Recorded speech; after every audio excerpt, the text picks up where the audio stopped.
my resume. It's people against you. They see what you've been through. But look in the mirror, tap into your spirit. It's power within you. Like LinkedIn, I'm locked in. Get the job done when I clock in. I weighed out my options, put the work in. That's action, no lacking, just stacking. Big dreams I'm attracting, no accidents, that's fate. Just go in and have a little faith. Faith without works is dead.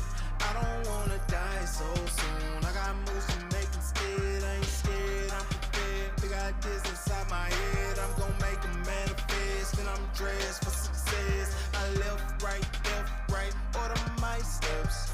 Network, I ain't gotta do it by myself. Who you know, show me who you know. Better let them know we about to blow. It's time to go, go, go. Go to work, get to work, yeah. Go to work, yeah. Go to work, go to work, get to work, yeah. Go to work, yeah. I ain't tryna trade my time, yeah. Simply wanna show you what I'm worth, yeah. Daily I'ma stay on my grind, yeah. Have a little faith and go to work. Go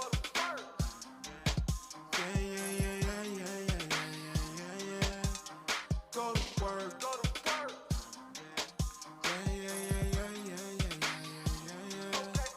Okay, now go nuts.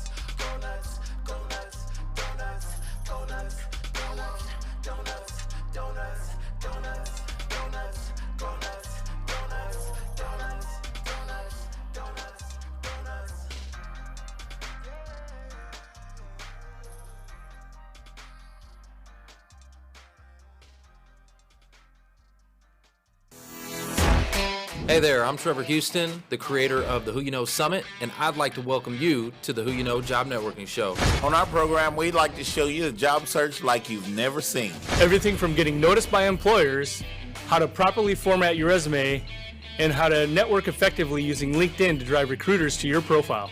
We even take suggestions from our amazing community. So if you want to learn all things job search, go ahead and subscribe now. Focus! It's all about the job search. So if you want to learn how to land that next success, you heard them. All you got to do is subscribe and ring that bell so you don't miss out on a thing.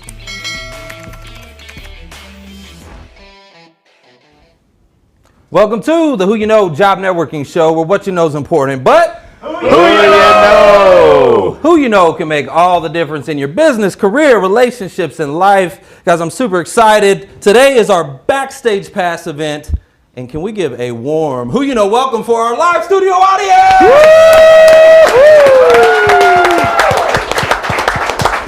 Let's go. Hey, Mark, Foster, who do we have with us today? Where my job seekers at, everybody? Where my job seekers at? Let me get another Let's go. Who You Know. Let's go. All right. Alumni, alums, where are you? I see a few. All right, let's go. Yeah, Who You Know alumni. And let me give a big shout out, coaches, recruiters, hiring managers. Hey, let's go. All right. Woohoo. How many of you, this is your first experience with the Who You Know show? Let me hear you. All right. Yeah. All right. Let's go. Well, I just want to extend my gratitude and appreciation for each and every one of you coming out today, because you could be anywhere in the world and you chose to come hang out with us. And with gas prices, listen, we understand. It's, you know, we appreciate you coming out. You know what I'm saying? So we always like to bless this show with a prayer for the audience. So Foster, will you go ahead and do us the honor? Always ready. You guys bow with me. Father God, many of us are here in service to your people. Many of us are here to get our next opportunity from you and where you want us to be. Teach us those things that we need to do during the time that we're looking, and then be with us when you get us to where we need to be, so that we can do what you want us to do while we're there. And we ask all of this in Jesus' name. Amen. Amen. Well, we got a lot to be grateful for, a lot to be thankful for. There are a ton of landings. Mark, who has landed recently? And if we can get our money guns ready. That's right. Get your money guns ready. Get your dollars out ready. I see Jason's got some out there. We got Taryn Culberson. Let's go. Skylar Steinke. Let's go. Sean Brigida. Oh, man. Deborah Pruitt. I'm out. And there's a lot more tagged. Be sure that you look up those people. And woo! Let's go. Big round of applause for them. Be sure to connect with those folks. Find out how they got landed. Maybe they're doing something that you haven't thought of as well. Find out if the job that they just landed has more positions opening at that company. So be sure to reach out, connect with those folks. And again, big congratulations. Thank you all. Networking. Absolutely. Guys, well, I'm super excited because we're going to talk about the career search today. All of those folks that landed are back to their cash flow. And this gentleman to my left, his name is Jeff Naugle. He's the managing partner at Catalyst Career Group. And we're super excited to have you here today because you've helped a lot of people get back to their cash flow. So if I can get a warm, welcome for Jeff Naugle. Jeff, you've spent nearly 20 years in job fair production, candidate sourcing, contingent search, and job coaching. 20 years. Can you take us back? What started this? How did you get started 20 years ago? And then maybe a few things that have changed since then, because I'm sure a lot has. Yeah. First of all, thank you. I'm honored to be here, Trevor, Mark, Foster. Thank you so much, and to the studio audience, thank you for just listening in. I'm not sure I can shed any light on anything you haven't heard before, but I'm hoping that God may have something special for somebody here in the audience. So just a little bit about my story. I started out in the banking, leasing, and project finance field. And I was constantly looking to figure out how is what I'm doing making a difference in people's lives. And I was struggling with anything except money. And we all need money to survive, but God had to move me in a special way out of what I was doing in order to do what I'm doing now. And in order to do that, he had to take away the golden handcuffs that were on me because of what I'd done so long and was making a level of money that caused me to say, I can't do something else. I've got to stay where I'm at. But the last job I was in, I got let go from. And I felt the pain of getting fired from a job. Hey, I've had a couple of companies that went out of business and I lost my job that way, but getting fired, that's a blow to the ego. Can you walk me through that? So Yeah. You just got let go. How long were you with that company? Yeah, I was with that particular company for 9 months. 9 months, okay. Yeah. And the job previous? Yep, the job previous, about 9 months. Okay, all right. What was it like going through that? I mean, I can only imagine, especially, you just came through it once, you're going through it again. Mm-hmm. Yeah. Like, I want you to walk me through that day. Yeah. What did it feel like? Yeah. Yeah, so it was super painful because my boss showed up to let me know that I was being let go. And I did say it was a blow to the ego, but I'd been recruited over to this company. That's why I'd only been there a short time, and actually why I'd only been with the company before a short time. They were both really big name companies too, but I was on a stretch quota, and at least that's what they called it, and I wasn't able to hit that stretch quota. And so I was discouraged, I was nervous, because now I was in a place where I was without a job. I'd always transitioned to jobs through recruiters before, and now I was without a job and without somebody recruiting me somewhere else. Mm-hmm. Fortunately for me, what happened was I had a good close friend who had talked to me for a number of years about coming to work for him. He wanted to diversify his company, and he was in the job fair production business. And I loved him. We met at church. We were in the finance ministry together. We had a great time together anytime we did something, but the amount of money that I could make doing that wasn't quite where I needed to be in order to care for my family. But things had changed for him, and now he had a little more money. He was growing as a company, and there was an opportunity for me to step in to a regional manager position and help him diversify and grow the organization. So I had to take a step back, but it was really a step of faith with God too, that this is where you intend me to be. And I'm so grateful for that, because looking back, it was a blow to my ego and just my pride. But now I see God moving through it and saying, I had to close that door in order to get you where I wanted you to be. And so that took me into the recruiting business. And I was with the organization had been with training for 4 years when 2008 happened. And many of us know 2008. Many of us lost jobs in 2008, right? And our company, because of what happened with the recession, was put out of business. So everybody was on the street. And the national sales manager and I put our heads together and we said, well, what are you going to do? Are you going to go looking for a job, or what's your plan? And I honestly wasn't sure, but he said, what do you think about starting a business of our own? We kind of understand this business. I said, but we're in the middle of a recession. How are we going to make money? And so reluctantly, and the other thing I would say, stepping into a partnership can be a scary thing. Not very many of them survive. But we were equally yoked under God. And that was one of the differences. Hold up.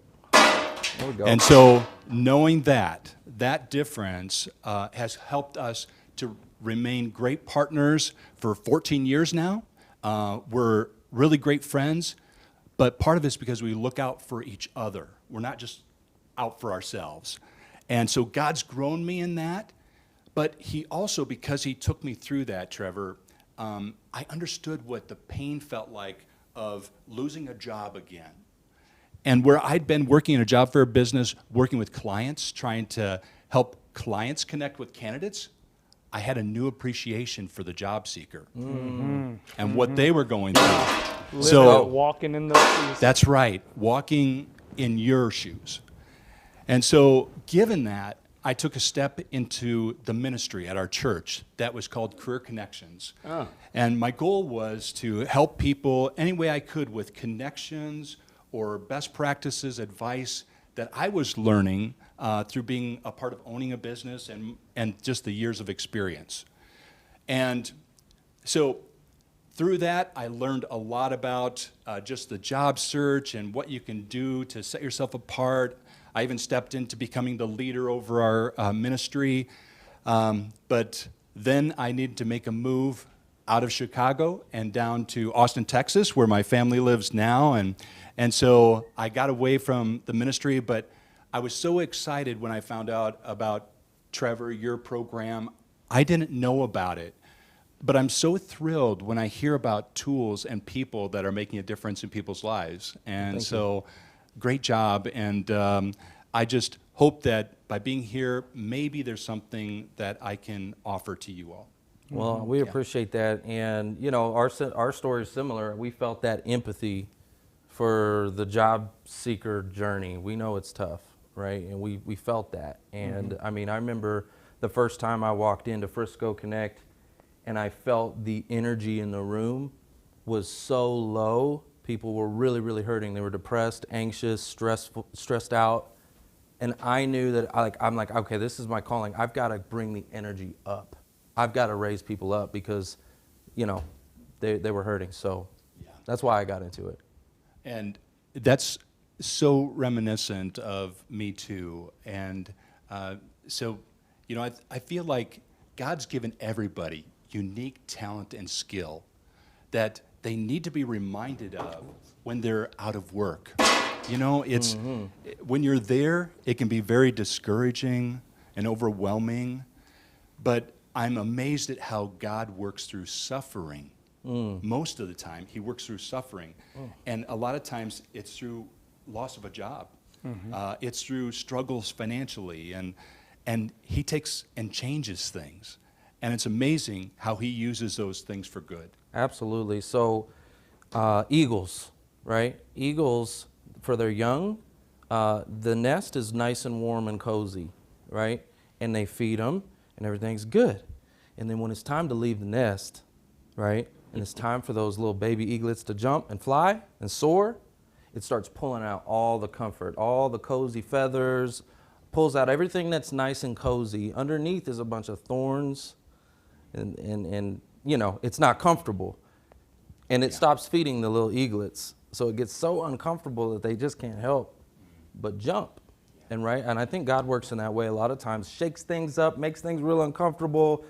It just feels like, oh my gosh, when you don't really see what's on the other side, you don't see that flight and that soaring and what God has for you. You don't see that in the moment. But I think he oftentimes does that. Yeah, absolutely. And none of us want to get uncomfortable, do we? No. We all like that comfort. It's hard to give up the comfort. But thank God he knows what's better for us. Well, thank God he did that to you and shook you up a little bit and got you where you're at today, because you're making a lot of impact and helping a lot of folks. I would like to maybe transition now into what you're doing with the job fair space. You've got one coming up, right? Yeah, we do. We actually have one coming up for the Dallas area. Our company does job fairs all over the country, but we do one in Dallas about every 60 to 90 days. And the next one we're hosting is actually going to be on our virtual platform. Virtual, okay.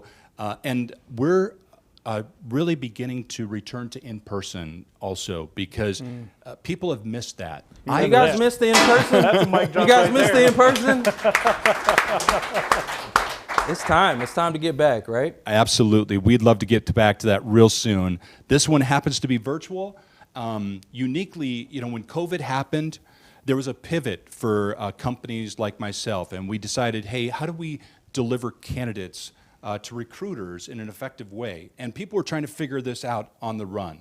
And our company immediately pivoted into virtual job fairs, and we used a platform that was great, and we ended up actually deciding to buy the assets of a company so that we could have this tool to be able to use for ourselves and potentially be able to use for other companies and even other job fair organizations.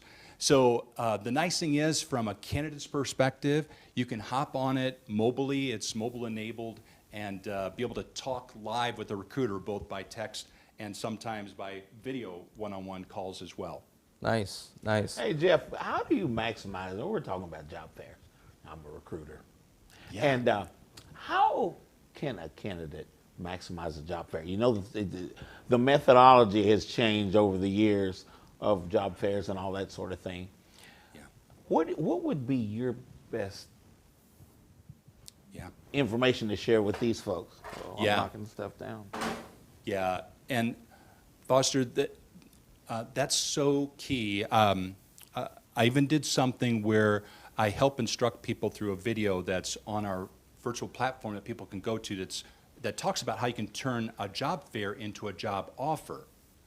Because I think people come into a job fair and many times they're just looking down the list, trying to find their position, going to the companies that have it and then taking off. But it's really about who you know. Oh, right? wait, what?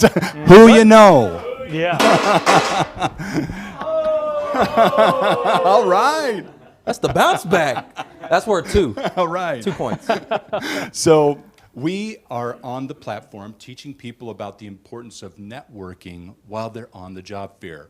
And so I'll be a moderator on there and I'll answer questions for people. But one of the best tips I can give people is, while you're here, get around to meet each of the recruiters and talk with them while you're here that day, even if they don't have your job.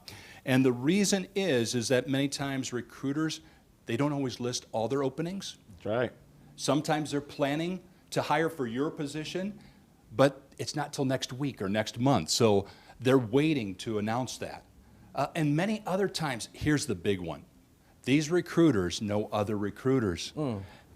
Yep. And the fact is, they're sharing information back and forth about who they know, who they're meeting. Because I'll tell you this, in today's world for job search and finding talent, it's really difficult to find people who really want to work.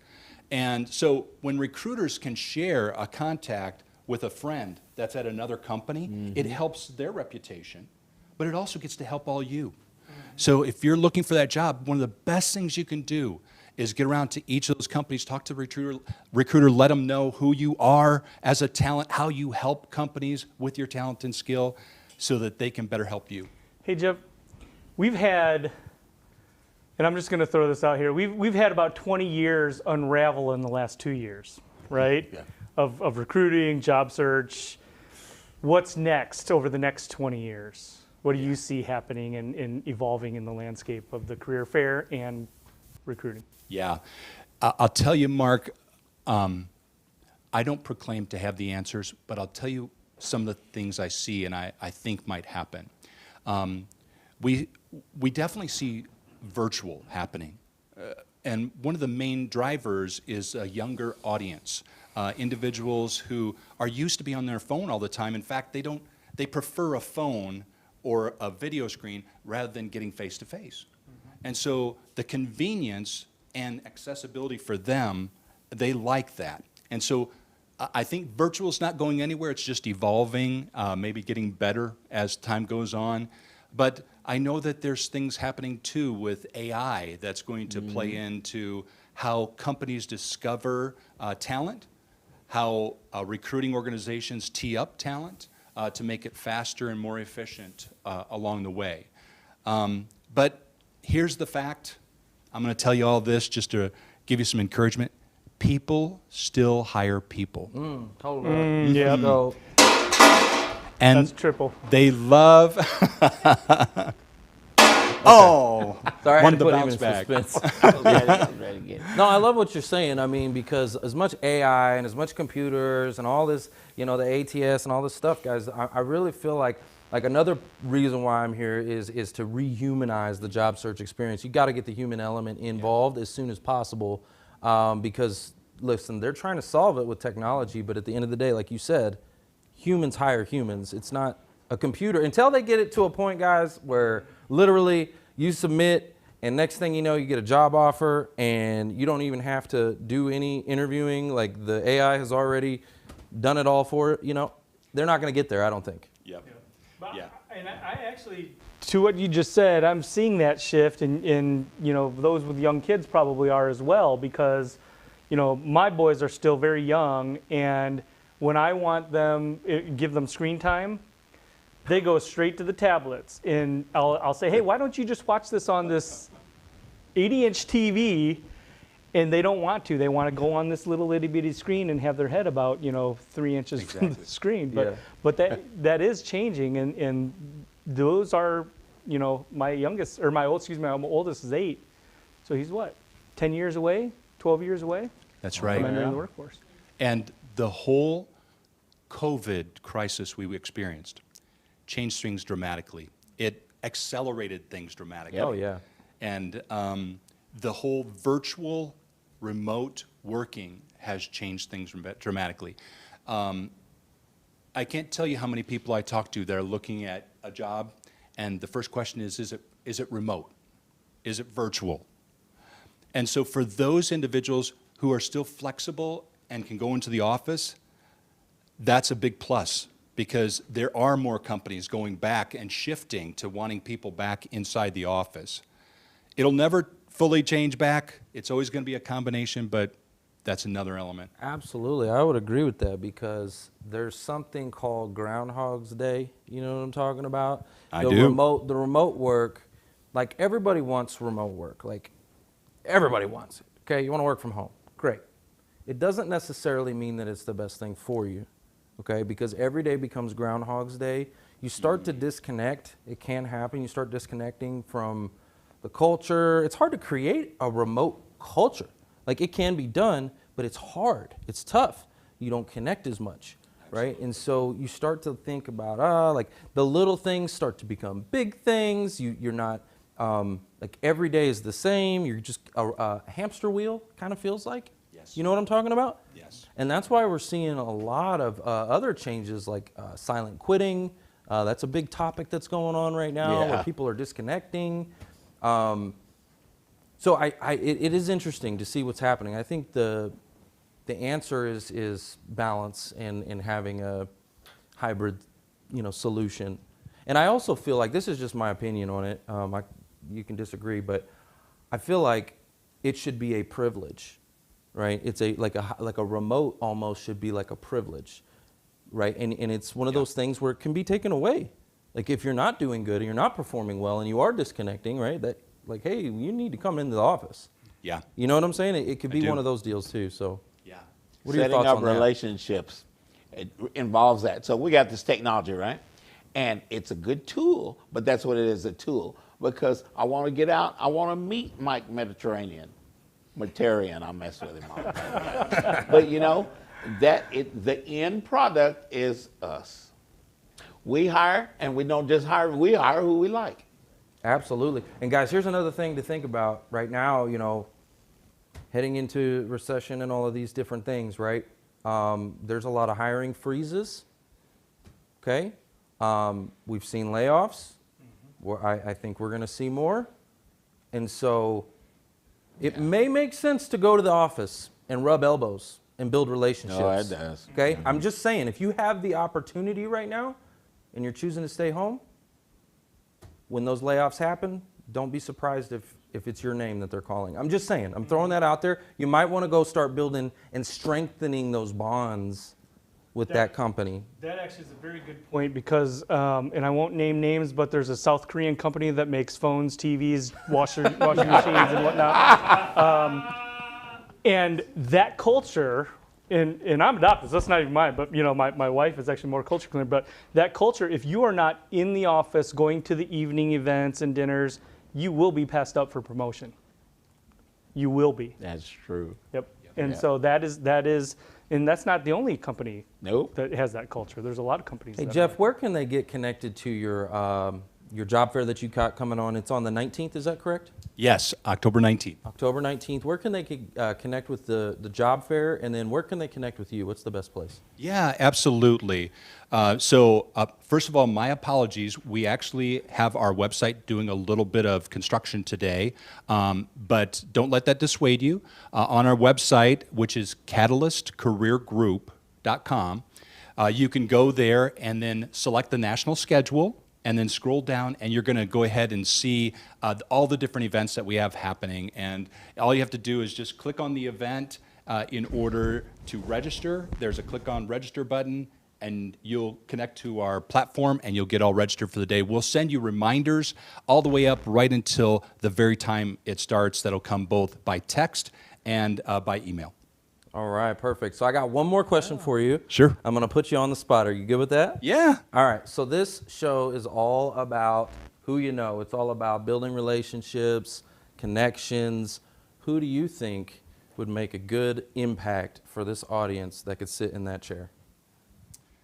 Yeah, well, I know a lot of different people, but one of the people that has a great heart for people and a great technology business that's evolving, developing, and he's going to be hiring people both contract-wise as well as full-time. He happens to be my brother-in-law, but he's out of Houston. Has a great tech Let's company. go. Let's do it. Yep, his name is Maurice Hamilton. He'd be great for this, but there's so many different people that I think could make a great impact here. There's an excellent organization down in Austin that helps people out of the church called Hill Country. That's a ministry that's designed for helping people locally. And so a lot of good insight, even more up on things than me, and I'd love to make a connection for you guys if that's possible. Does Maurice have a wife named Kelly? He does. How do you know that? I love that. I love that. Right, Absolutely, Mo. Guys, I want you to do me a big favor right now. Get your phones out. Get your phones out. And if you've enjoyed today's episode, I want you to do me two things. I want you to take a screenshot right now, and I want you to post this thing all over social media. And I want you to tag Jeff and tell him, what was one of your favorite mic drop moments? What was the biggest impact or biggest takeaway that you got out of this thing right now? And if you're listening to the podcast, we'd also love for you to leave us a podcast review and do the same thing. Take a screenshot of that review and send it to Jeff's DMs. I want his DMs like blowing up. You know what I'm saying? So he knows all about who you know. Jeff, thank you so much for coming. We really appreciate you. Thank you so much. Absolutely. Appreciate it, buddy. Guys, we got to go to a real quick commercial break. Don't go anywhere, because when we come back, we got Sean Crane in the house.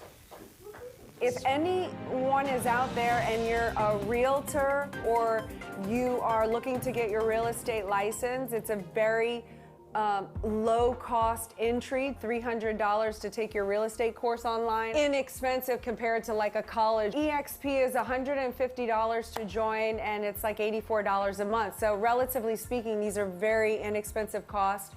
If you are interested in that and you want to work with me as a realtor, I'd love to have you join my team, and you want to hear about the model, then go to join10xempire.com, and I do this opportunity call every Tuesday. Would love to answer your questions and tell you more about what I'm doing. If anyone out there is interested in working with me.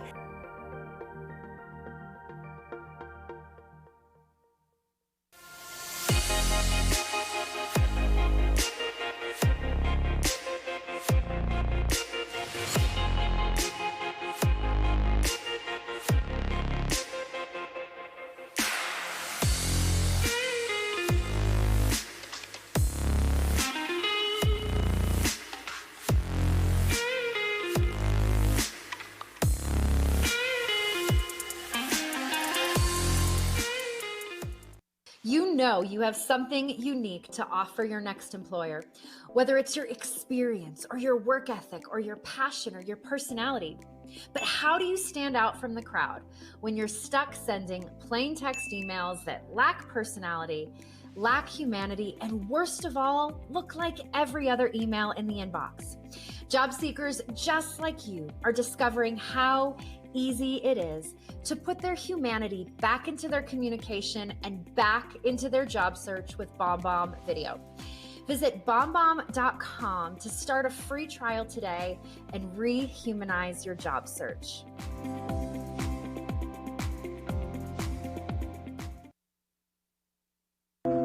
Welcome back to the Who You Know Job Networking Show, where what you know is important, but Who you know? Who you know? who you know makes all the difference in your business, career, relationships, and life. Guys, I'm super excited because speaking of life, we got a gentleman here today. He's a life coach, speaker, and best-selling author. If I can get a warm Who You Know welcome for Sean Crane. All right.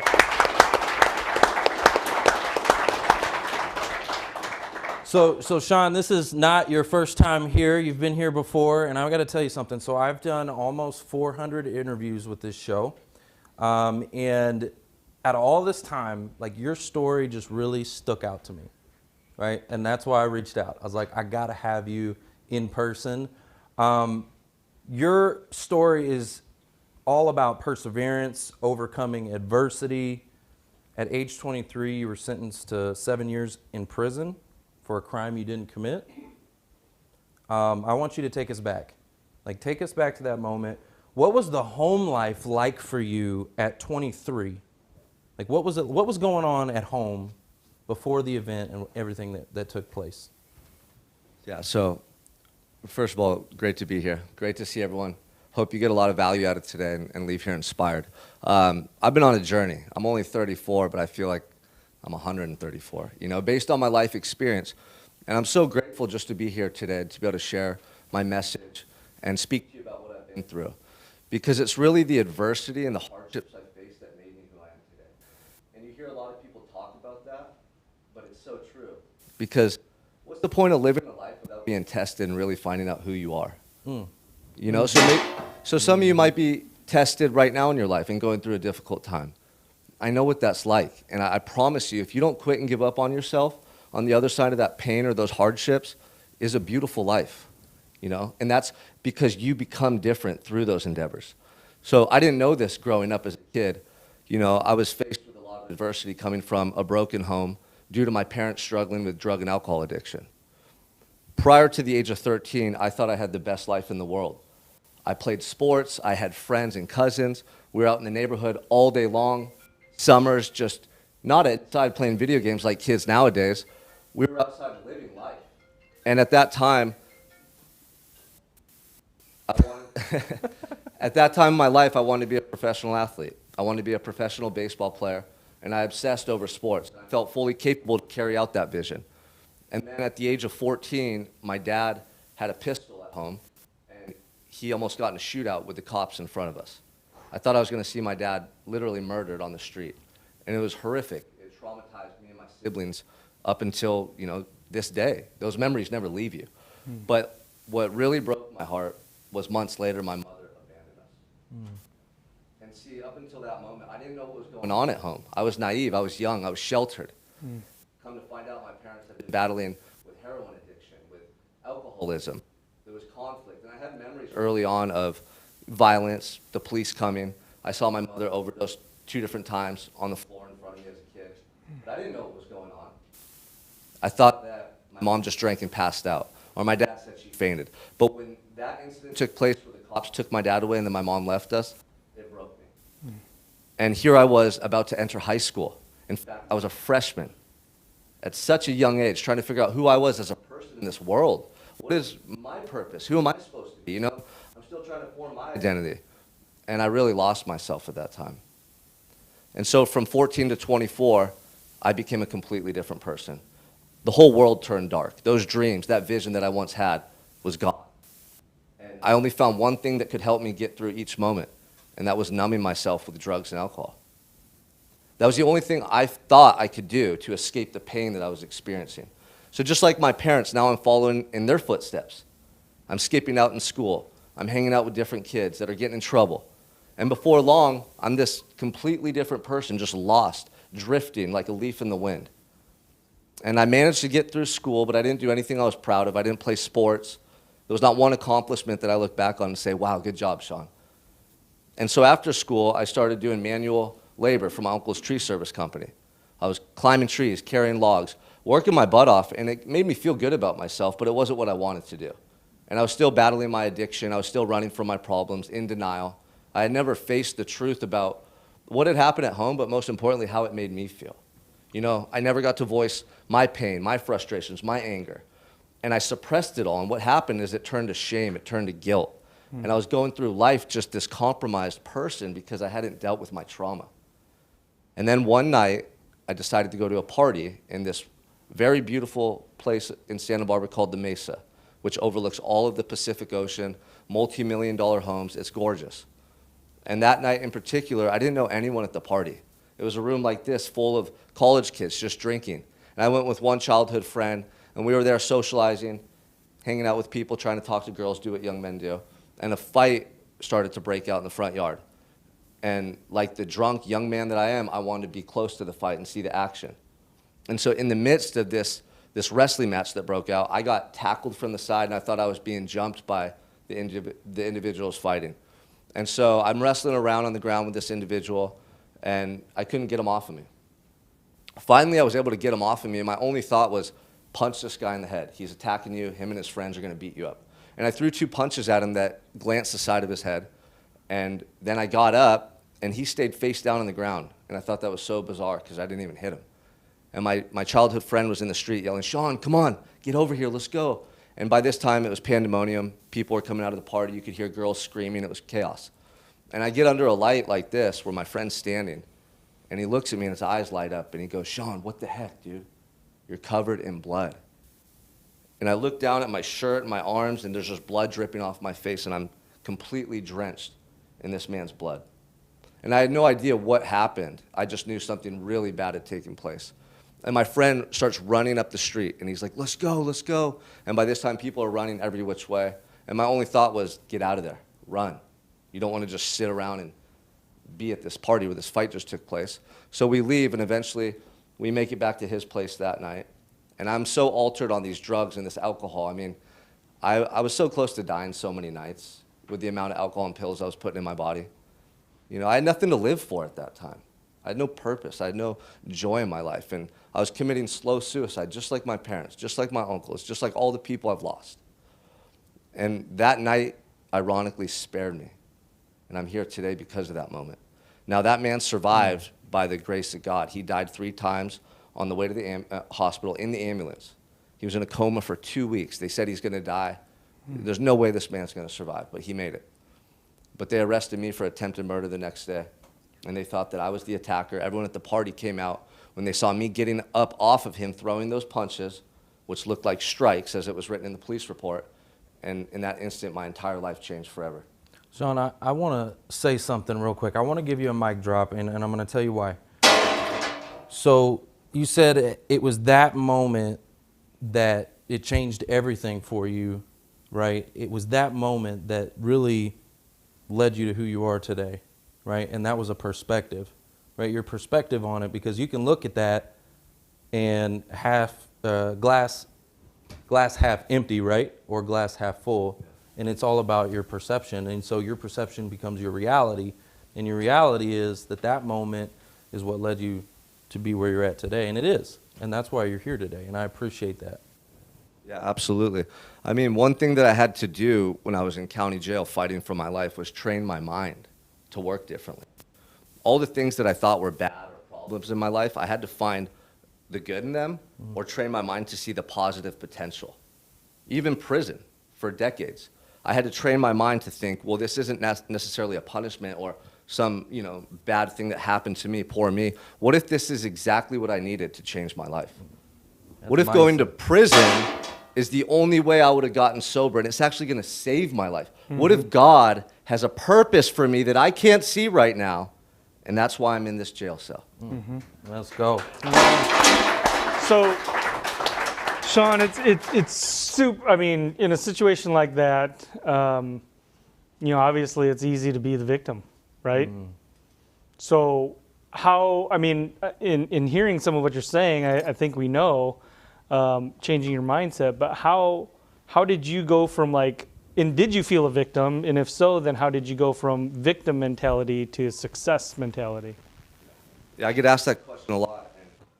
I was a victim my whole life. I was a victim of growing up with parents who were addicted to drugs and alcohol. I was a victim of coming from a broken home. I was a victim of all these things that were external. They were outside of me. But guess who was making the choices and who was living my life? Me. So my whole life, I ran from my problems and I blamed other people, and that didn't get me the results I wanted. And by the time I got in that cell, I was exhausted of this life that I was living. I was just so broken down, and I was so close to just giving up. But something inside of me wouldn't let me give up. Like when I got in that cell, I realized I had to fight for my life. I had to find a way to persevere and get out of that cell, or I was going to perish in that cell. And so every little thing that I did from that moment forward had to serve me and help me. It couldn't hold me back. And I just knew intuitively that to blame other people, even the cops who wrote up a false report, my friend who ended up telling on me for something I didn't do, the judge and the DA who wanted to send me to prison for life. I never wasted 1 second being angry or upset at them. Sean. Because it was survival. I had to, just to get through the moment. Can you imagine being in a cell 24 hours a day and now you're letting these negative thoughts take control of you and being angry and resentful? I felt like I would have just imploded in that cell. Yeah. So everything I started doing was out of survival early on. Wow. I'm telling you, Sean, we need to, we're definitely going to talk more. The way I grew up is so similar to you. I got in a lot of trouble as well. There's a false police report as well. Everything that you're saying, I see myself in you so much. Even to the point of there was a moment that shifted everything. That was actually when I got in a motorcycle accident. But I could have been in prison until I was, when I was a juvenile, at 13, I became a felon at 13. Yeah. By the time I was 16, I was being faced to serve until I was 21 if I didn't move in with my father and completely change things and move things. And we need to connect so much because I love your story and I love just everything about you, man. I think you've turned Absolutely. it around, so it's awesome. I just want to give you a round of applause.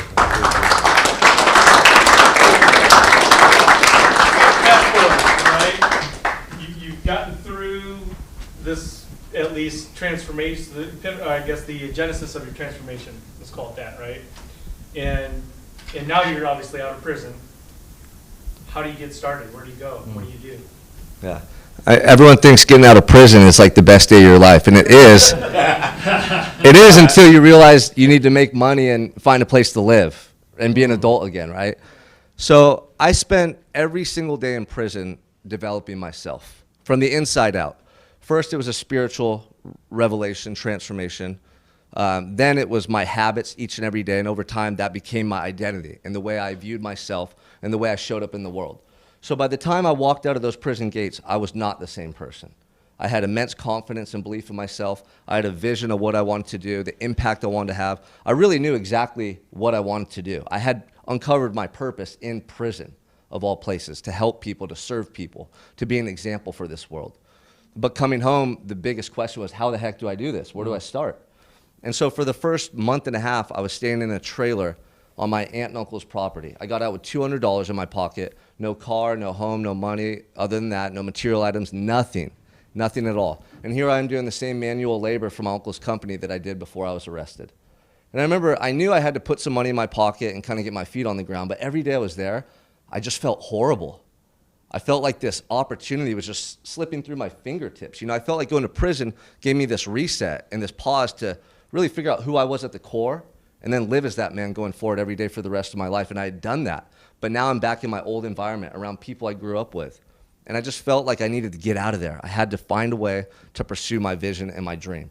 And so one day I just started going through my old contacts in my phone, just scrolling through my phone.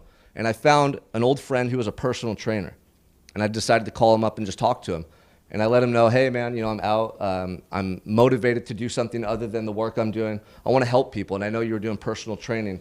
Like, can you give me any tips or any guidance? And he goes, well, in fact, you know, my client base is growing significantly and I've been looking for another trainer to help me. Are you certified? Do you know how to train people? And I said, man, I just spent 5 years training prisoners. I'm pretty sure I could train people out here, you know? And so he told me, get certified and then call me back. And I went and locked myself in my aunt and uncle's office for 2 weeks and did all the tests, all the essays, and got certified in 2 weeks. Normally it takes about 3 to 6 months. So now I was a certified personal trainer. I had credentials. But beyond that, I had the internal attributes for success. I had the belief in myself. I had the history of showing up every day for me when no one was around. In that cell, there was no camera, there was no social media. It was me and my conscience and my truth. Every morning I got up and cleaned my cell, did my push-ups, read my book, wrote my letters, did my college work. No one could take that from me. Not the guards, not the time in prison. I was making it right every single day. So you couldn't tell me anything different about who I was. I knew at the core. So you built like a routine, a solid life routine. Yeah, and everyone needs that. Like if you're not achieving at the level you want in life, it's because you're not the person that can achieve at that level. Ooh. It's that simple, and it's not a bad thing. It's actually a good thing because you're like, okay, I got some work to do. Like the me who I was before prison, those are the results I was creating because of who I was. But as soon as I got sober, you know, started working on my mindset, started educating myself, started working out and taking care of my health every single day, I changed from the inside out. And the world started to respond to me differently. And so when I came home, I knew it was just a matter of what do I want to do and give me that opportunity and I'm ready. Like I had that belief and confidence. And people feel that when you walk into a room. Your body language, your tonality, your energy, there's a transfer of energy that takes place. Absolutely. And it's unconscious to us. But you know when you see somebody, you feel their vibration, you hear the tone in their voice, you see that look in their eye. So when I got to the gym, well, let me tell you a story real quick about actually how I got to Santa Barbara. So I got certified, and my friend said, come out on Monday, you'll meet the owner of the gym, we're gonna get you this job, man. And then fires broke out in Southern California that year and literally burned down everything in that surrounding area. And we were displaced. Now we had to go to an Airbnb for a couple weeks. And within that first week, all of a sudden, out of nowhere, it never rains in Southern California, just like here. These torrential rainstorms came through. And now these mudslides covered the US 101 freeway, every road. I was stuck in this little bubble. I'm thinking, what is going on? Like, this isn't the way it was supposed to be, you know? I just did the hard part. Now I'm out here. This is supposed to be the easy part. And so I'm certified. You know, I'm ambitious. I'm hungry for the second chance, but I couldn't get out of this small little town that I was staying in. And I started going back through my phone list.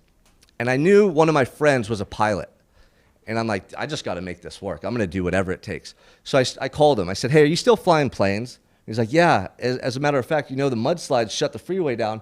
I've been getting paid to shuttle people back and forth to Ventura County, where I was staying, to Santa Barbara. And I go, really? Well, I need a ride. I need a ride in your plane. And he goes, no way. What do you got going on in Santa Barbara? And so I told him that I had an opportunity to work at a gym. So that next Monday, I literally had all my stuff in a duffel bag. I left that trailer. By then, I had like $700 in my pocket. And I went down to the airport with a duffel bag over my shoulder with the vision of going to Santa Barbara on this plane, getting my job, and, you know, living happily ever after. And so on the way to Santa Barbara, we're flying in the plane. And it's a small little single-engine Cessna. And he looks over and he goes, where are you going to stay tonight, man? Like, I don't know. I just got to get this job. Like, I haven't thought that far ahead, you know? He's like, you don't have a place to stay? I said, no, I'm just going for it, man. This is my vision, my dream. See, I knew what was at stake. I knew it was at stake, so I was going to live differently. When I sat in that cell and thought about the life that I didn't live and the regret that just ate away at me, I saw the truth of what everyone's going to see right before they die. I felt that because I thought I was doing life in prison. So I thought I was done forever. And all I could see was the things I didn't do, the life that I didn't live, the excuses I made, every moment that I held back. It just was eating away at me every single day. And that is what I live for, to make sure that that doesn't ever happen to me again. So when I came home, it was whatever it takes. There's no plan B for me. There's no other options. I'm flying on a plane to Santa Barbara with no place to stay, hoping that I get this job. What if the gym owner said, no, you're a felon, right? So on the way there, he said, hey man, my dad rents out rooms for college kids. Maybe he has a room available for you. So all these pieces are coming together for me just by going for it. And we get to Santa Barbara, we go, and I talk to the owner of the gym for about 30 minutes. I just tell him the truth. I'm fresh out of prison. I'm hungry, I'm motivated, I want a second chance, man. I'm ready to work hard. I'm gonna be the best trainer you've ever seen in this gym. He couldn't deny me. The way I showed up, I was the best candidate. I was in better physical condition, I had a better mindset, I was more positive, and I was more hungry than anybody else in that gym. He couldn't deny me. And that's the thing, when you guys go to your interviews or whatever you're doing, show up and be undeniable. You're one of them. But that starts months and years before that opportunity. Mine was 5 years in the making. Would you dedicate 5 years to becoming your best self just for one opportunity? Ooh. Let's go. It's the truth. Go. It's the truth. And so that day, I got a job and I got a place to stay. And then I needed a car. So I went and found my uncle's mechanic who bought and sold used cars. And he had these cars that were pretty nice. Some of them had been in accidents, but he wanted money for them. And I had no money. I literally went to my friend's dad's house and gave him all of my money. I had $700. That was my first month's rent. I was broke now, right? And so I went and talked to my uncle's mechanic, and the only car he would part with, he'd let me use it for 2 weeks until I got my feet on the ground, was this Honda Civic with the whole rear end just smashed in. Nice. Like junkyard style. You would never drive that car, I guarantee it. But I said, I'll take it, let's go. And I drove that car to the gym the next day, and I parked it around the corner so no one would see me. And I never looked back. And that was my start right there. Nice. Man, I love it. Yeah. Listen, do you guys understand why I brought him back up here? You understand? You get it? Okay. Also, I want to connect you. This is the Who You Know show too, right? So back in the audience, you got Amberly Lago over there. Y'all need to connect for sure. She's got an amazing show. You need to connect with. Let's talk about your book. All right. Prison of Your Own. What can the readers expect? I mean, I know you've told us a little bit about the story. Is there anything in here that you really are proud of or you want to highlight? Well, overcoming time in prison is pretty awesome, right? It's not your typical story, and I know that. And so I use the prison stuff to get people to open up their ears and mind to the message. And the message is prison of your own. Your limitations, your belief system, your fears, your doubts. The only thing that's going to hold you back in life is the negative beliefs you have about yourself. And when you learn that, it's such an empowering thing. And yeah, there's work to do, but now you're working for the right side instead of the wrong team, right? Sean, like, real quick, I'm sorry, I don't mean to cut you off. What do you do when you get in that stinking thinking though, right? What are some applicable things that someone can, because you know, listen, I get there, I can get real negative sometimes. What do you do when you're in it and you're in that stinking thinking to pull yourself out? Yeah, so what do you personally do? I work out. I use my self-talk. I do something that gets me in the moment. So I get to do a lot of coaching and mentorship with the men I work with. In fact, you guys stand up. I have 3 men today who came out to see me who are in my coaching program. Let's go. Yeah, all right. Javier, John, and BZ. These guys are from Texas. BZ came from Florida. I mean, getting to serve and give back and help people to work through the things that I once struggled with is the greatest feeling in the world. Absolutely. Right? But I have a very regimented routine each and every day that helps me to feel so damn proud of who I am that I don't really have negative thoughts anymore. I mean, the doubt's there at times, the fear's there at times. It'll never go away. But if you're having negative dialogue, it's because there's something you're doing in your life that you need to change. Ooh. And it's the truth. It's not It's not this thing that you can just, like, you can't think yourself out of a problem. You have to act your way into a solution. Ooh. So You have to do stuff every single day that you're so proud of that you can't have negative dialogue. And that's the truth. And most people don't want to accept that, or they don't understand that, and they keep trying to think their way out of these problems. You have to act your way into the solution. What's the fear? What's the thing you're holding back from doing? What is that thing you don't want to like partake in that's uncomfortable, that's scary? That's exactly what you have to attack. And if I didn't face my fears and change everything about me that wasn't serving me, I wouldn't be here today. Guys, round of applause. Sean, what's the best way for the audience to connect with you? Yeah, so on Facebook and Instagram, Sean Michael Crane. So it's SEAN for Sean. You can just DM me or reach out to me there. It's the easiest way. Absolutely. You guys make sure you send him a DM. And as you know, this show's all about who you know. It's about networking, connections. Who do you think should be in that chair? I know, I was trying to think about this. Someone that's going to bring value in the job market or just personal development? Listen, this isn't just about career search. You know, for me, I noticed the mindset. What job seekers go through is a daily grind of rejection and hopelessness and feeling anxious and worrisome and all of those, you know, that's really the battle. Would you agree? Anybody in the job search here right now, would you agree that right? It's not just about the resume. No, it's more about it's the mindset and personal development. That's everything. That's the foundation for everything in life. I mean, someone that I think could add immense value to all your lives and possibly provide opportunities for work is Brad Lee. Does anyone know who Brad Lee is? Oh, yeah. I mean, that guy is just crushing it, and he's providing jobs for people nationwide.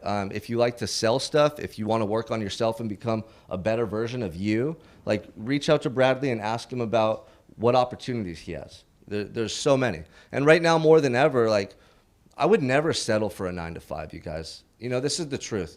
You have something so special and unique to offer the world. And it's beyond, like, just employment. Like, this is about you and this journey through this life that you're on. You know, push yourself to become someone truly great. Like, push yourself to become someone that you're so damn proud of that you want to share that person with the world. And watch what happens, you know? I love it. I love everything you stand for. Guys, make sure you take out your phones right now. Let's grab a screenshot, and I want you to post this all over the place because this guy's unloading bowls over here full of mics. And we just appreciate you. And if you're listening to the podcast, I want you to go ahead and send a review. Let's go. Let's go. I love it. If you're listening to the podcast, I want you to review it, right? Let's give a 5-star review, and I want you to send that to Sean in his DMs, blow him up. Yeah, if you have any questions too, we'll connect later, but I'm an open book and I'm here to serve, and like whatever you need, please reach out to me. Absolutely. Guys, can we get a round of applause, Sean Crane? Guys, don't go anywhere because when we come back, we got Stephynie Malik in the house.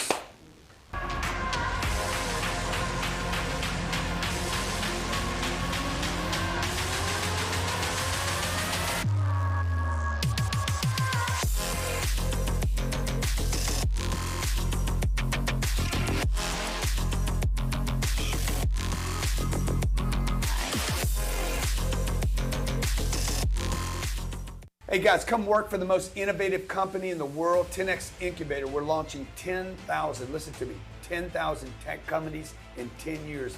If you're a coder, what? We got programmer, coders, we got graphic designers, we got copywriters, digital marketers, biz dev. You name it. You If got you skill. like tech, love tech, hungry. want to be in tech, okay? We don't actually require that you get the jab here either. Just so you know, like if you want it, good. If you don't want it, no problem. We are hiring. We want you. If you're good at your job, if you're disciplined, if you want to be paid well, if you want to be taken care of, if you want to be in a 10X environment, click the link below. Give us your resume and a short video, 30-second video. Just tell us who you are. Tell us what you do. We want you. We want you. Let's go. We want you.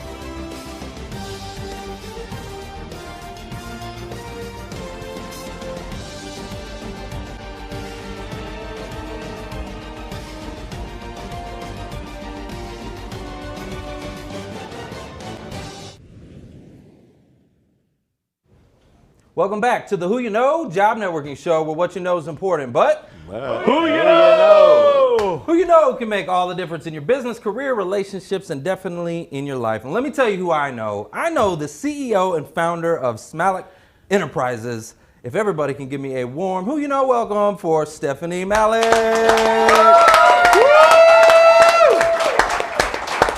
Let's go. Stephynie, so we've got to know each other recently. I've been on your show, and you've been here before as well. And you recently posted something on social media. Is really, it was very, very personal.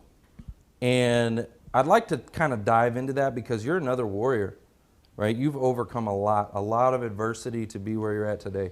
So if it's okay with you, I'd like to maybe go back. Let's talk a little bit about what it was like for you growing up. How much do you remember of your father and some of that? And are you okay with sharing that? Yeah, absolutely. Okay. Thank you for having me here. You're welcome. I really appreciate the invitation. It's great to be here with all of you. So how much do I remember about my father? I don't remember anything at all. That is probably the hardest thing, is I just don't remember.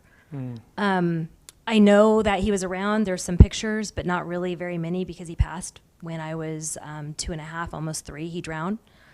And it took him many, many, many days to find him before they recovered his body and changed everybody forever. I want you to walk me through that. 3? You were 2.5, 3 years old when that happened? Yeah.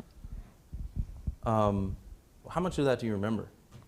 I don't remember anything. Later, through many, many therapies, as we've talked about before, there were definite signs that there was something that was wrong, having to move very quickly, a lot of closed doors, just a lot of chaotic action going around. So, what was the relationship like with your mother?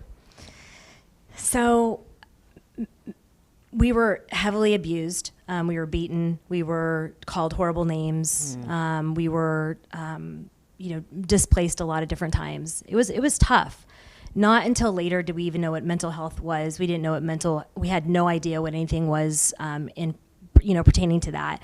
There were several wellness checks that you find out later that were actual wellness checks at school and at home.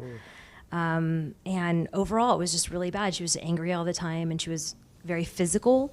I was in the hospital several times before I was 12 years old with broken bones, and it was trying. Yeah, in your post, you said 9 times. Yeah. Oh. So then you were at age 15, you were emancipated? Yes. So at 15, I was just done. I couldn't take it anymore. I was messing up in school. I was kind of had a fairly large chip on my shoulder. I was just walking around very angry. I had a younger brother who was 3 years younger. And, like Sean said, like I really just didn't have much to live for. None of my friends were talking about college. Everybody was, having children in high school. And I was just so angry. I went to my aunt and said, I can't do any more of the beatings or the hurtful words or anything else. Will you come with me to get emancipated? There was no Google. There was no any place that you could go look for these things. I was just kind of gathering my information on my own, and it was very, very stressful. It was hard. And I went to my aunt and I said, I want to get emancipated, and she started laughing as she was washing the dishes. And I showed her my latest bruises, and she put the towel down, and she said, get in the car. And we went down that day and filed paperwork. And I don't remember, Trevor, it was really soon. It was like 4 to 6 weeks. We got called, and I'll never forget the judge's face when he was reading my story. He said, in 30 years of being on this bench, I have never granted an emancipation the day of. He checks things like collateral witnesses, teachers, different people. He said that my story was so compelling that he was going to immediately grant it. And he also warned me of what this meant for becoming an adult. And I had never thought about renting an apartment. I had never thought about credit. I never thought about a job. I mean, I was working jobs, but they were, Kentucky Fried Chicken and Contempo Casual, not like jobs where you can make a lot of money. And he said, from now on, you'll be tried with any crime as an adult because you're functionally an adult. And I remember I was happy and then sad, and I was freaked out, and he granted it, and I started crying. And my aunt looked at me like, what is happening? And I said, I don't know how to rent a how do I get I couldn't complete a sentence, and I just didn't really know how I was going to support myself. And I just started, like Sean said, I just started telling the truth. I started showing up, and I said, I have $236. I work 2 or 3 jobs. I take the bus everywhere I go. I can pay rent. I'll never be late. And people started believing in me. And that's kind of how it started. From 15 and a half, I never went back. Why do you think the judge made that comment? Like, I'm curious. Like, I'm thinking about that. The judge just granted you the emancipation. It was like, okay, we need to do this, but don't get in trouble because you'll be an adult. Like, why do you think they made that comment? That's kind of an interesting comment. Well, I mean, I was very honest with him. I told him who my friends were. They were not overly savory people. I grew up in a very poor part of town. There was gangs that were my friends. I was very forthright, and probably looking back, maybe a little too forthright. So there was a lot of stuff going on. There was a lot. Okay, right, so that makes sense. That makes sense. I was just thinking about that, and I'm like, wow, I wonder why they would make that comment. Okay, so that makes sense. What city were you in? I was in Modesto, California. Okay. Yeah, and it was really tough. So if you've had this experience, right? And I can only imagine, like, up to then, like up to 15 and even all those years before, like, here you've lost somebody, right, that should have been there. And then the other person who is still there, who as a child should be the source of safety and comfort, is abusing you, right? And sounds like horrifically. Like, it makes me tears up thinking about my kids, like how they trust me, right? And like, so there's a cycle, right? And how did, I mean, emancipation, that's one of them, but how did you, I guess, keep from falling into that cycle then? You know, Mark, I get asked this question a lot, and I don't know, honestly, if it's by the grace of God, okay, because I didn't have any influence around me that was doing something that I wanted to emulate, whatever it was. But I didn't have a desire. I just didn't have a desire. I didn't have a desire to do drugs. I didn't have a desire to hang out, thousands and thousands of guys. I didn't have a desire to steal. I didn't have that desire. I always wanted to do better.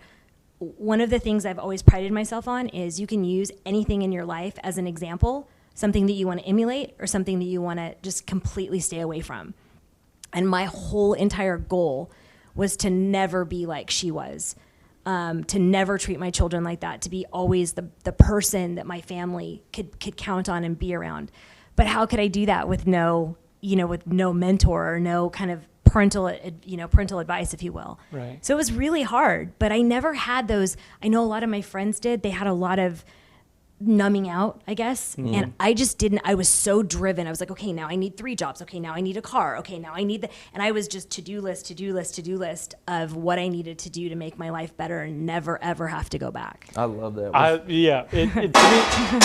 Was there anyone in that journey as you were grinding it out, trying to make sure you're doing the right things? You said at first you didn't really have a mentor. Was there anybody that did come into your life at a certain point that helped you? Yeah, such a great question. The reason why I didn't have a mentor in my life and the reason I didn't have people around in my life is I didn't allow it. I was so cut off and so shut off on what somebody was going to ask of me, or I was going to be exposed, or somebody was going to know I didn't have parents or not have money, that I really was isolated, and I didn't allow people. I didn't know how to trust. I had never seen a trusting relationship. I had never seen real, genuine care, especially for a child when you can't give anything back. So there were so many people who came into my life when I got really low, and I just started being super authentic and real. I remember, there's so many, Trevor, but I just remember I remember getting like assignments at 17 and 18 years old and having no idea how to do it. And I remember I would just sit there and be so nervous to the point of almost vomiting. And I was like, what's the worst thing they can do? I guess they can fire me. And I would walk in and say, I really want to do a great job for you. It's really important that I grow here. Can you show me what has worked for you or what hasn't worked for you? And they're like, oh, absolutely. Sit down, have a seat. And I was like, whoa, that worked. That's crazy. That's crazy.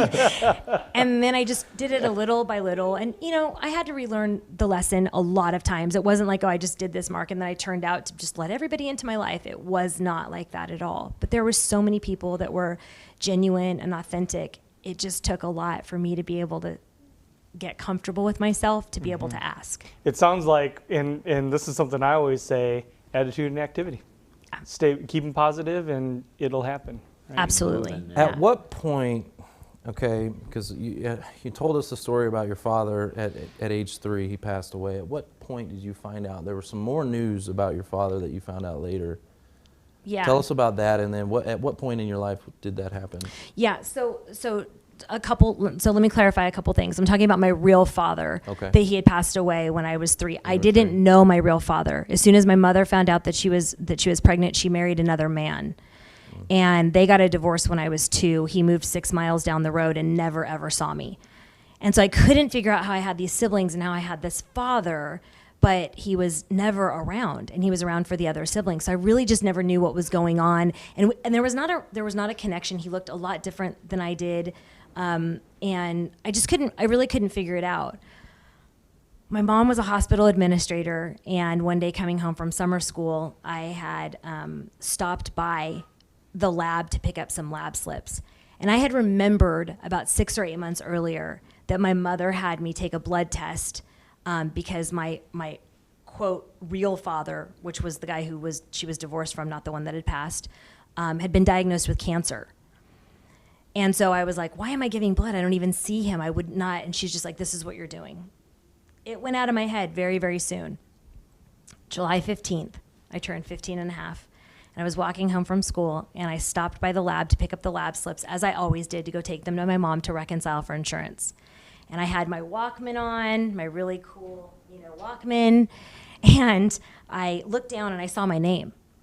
And I was like, what is this? This is weird. And I got in the elevator, hit the floor, and I opened it up, and I looked in it, and it said giant red letters, paternity denied. Oh. And I was like, what is this? And I had no idea. I got all the way to the top floor, went all the way to the bottom floor, came outside. I remembered one of my girlfriends, her dad was a pathologist. And I called and I said, I'm doing a report for school. Can you help me? And he's like, oh yeah, sure, honey. That means that the 2 people are not related. And it was the guy who my mom was married to. 15 years later, me knowing that he was never my father, and that person who had passed away truly was my father. Was your father? Mm. And how old were you when this happened? July 15th. I was 15 and a half. You were 15 and a half. Yeah. And the rest of the family, they knew about it, right? Everybody knew except Everybody for me. else knew. Wow. Yeah.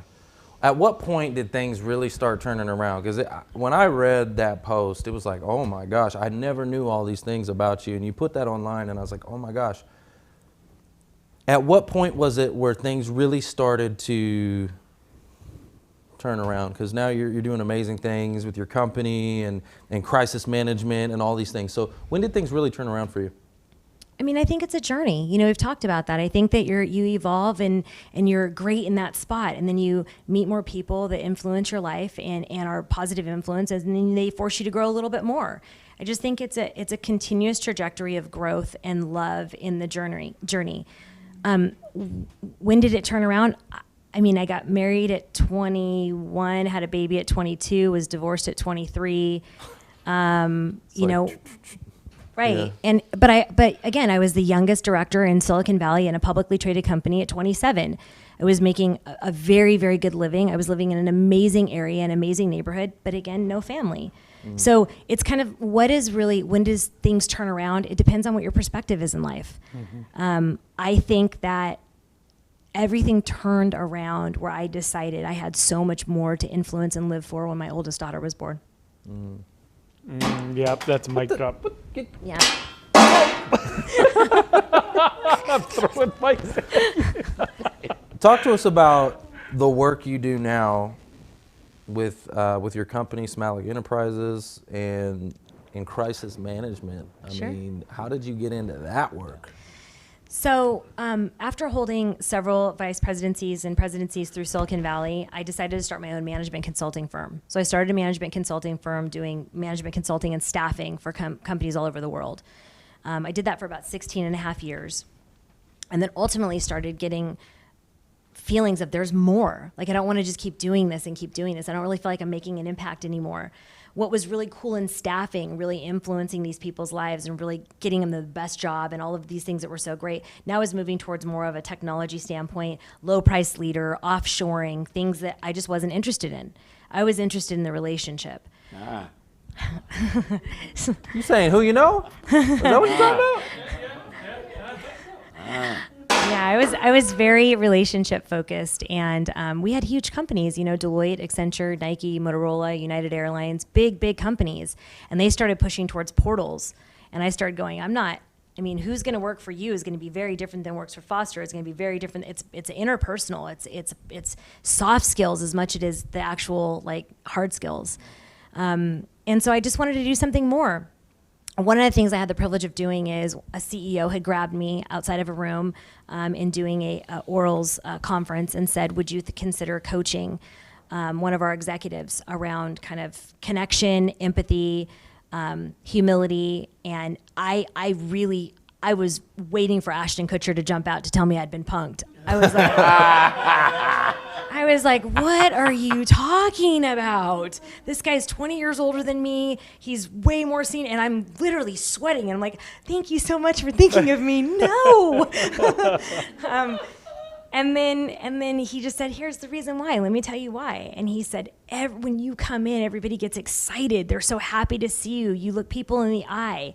You shake their hand, and you're really genuinely interested in them. And I'm like, isn't everybody doing that? And what do you think generates that? I think I really care, and I think it's abundantly clear if I don't. Because I'm like, Pretty clear. nice to meet you. I have that issue too. Yeah. Yeah, or my daughter will say, "Fix your face." Fix your face. Yeah. She'll be like, "You're doing it again." And I'm like, How old's your daughter now? That one is 27. Oh, yeah. Yeah, so she tells me to fix my face a lot more than I like.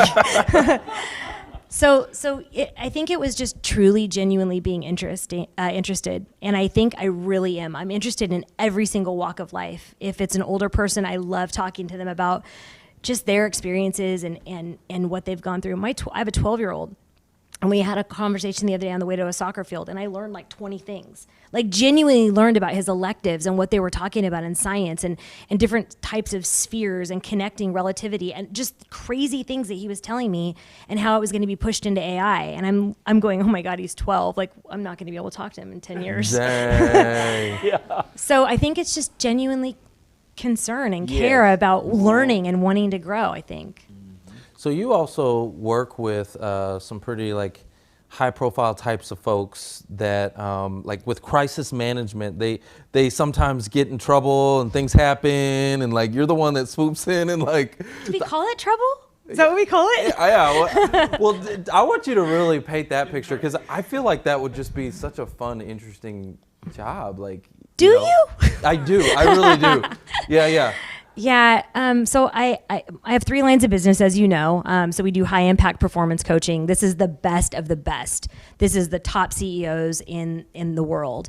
And they are working on their connection. They're working on their talent strategy. They're working on culture. What does culture mean? I love it. A little offshoot, if you will.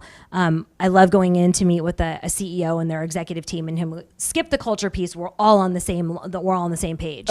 And I'm like, thank you so much for letting me know. And literally, it's not even that they're not on the same page. They're not even on the same planet. They're not even on the same planet. Like, culture means something so different to everyone. So I think asking really strong, provocative questions and just asking, what does culture mean to you? And how do you impact and affect it every single day? And then they go, and then there's no more conversation. And I'm like, no, I really want to know. Like, there's not a wrong answer. We might want to broaden your view a bit. And so that's kind of how I started. I started off with high impact performance coaching, and it was all over the world. It was Australia, Dubai, London, and I accidentally uncovered a significant scandal. And that was really hard because I was brought in by a board that I trusted and respected a ton, and now I had to go back to say the person that I'm coaching is doing not amazing things. That was a fun call. I wish that actually would have been recorded in retrospect, because that would have been a hysterical skit. So I did that, and then I called him, and I mean, Trevor, you have to see the whole thing. I'm in this room, and I don't have a finance background, and I've looked at what is going out and what is coming in, and I'm just like, this is just bad. There's nothing good about this. So I'm pacing in the room back and forth. I'm just going back and forth, back and forth. I'm like, okay, I got to make the call. So I'm legitimately, I'm sitting in the mirror going, hey, how's it going? Nope, that's not going to work. That's not formal enough. Hey, I was wondering if I could get some time on your calendar. No, that's weird. Like, I'm having this conversation, and I look down at my phone, and he's calling. And I'm like, oh, okay. Uh-oh. So, okay, let's do this. So I answer the phone, and I say, I have some information for you, but I really would like a backup. Like, I don't know, is it a forensic accountant? Which now I know that it is. What is it? And I told him the information, and he was silent. This is a man who's like a dad. He's like 25 years my senior. He's brought in millions of dollars to my management consulting firm. He is a kind, loving, gentle man. And I have to just tell him that his number one guy who he's mentored is doing not great things. He says, okay.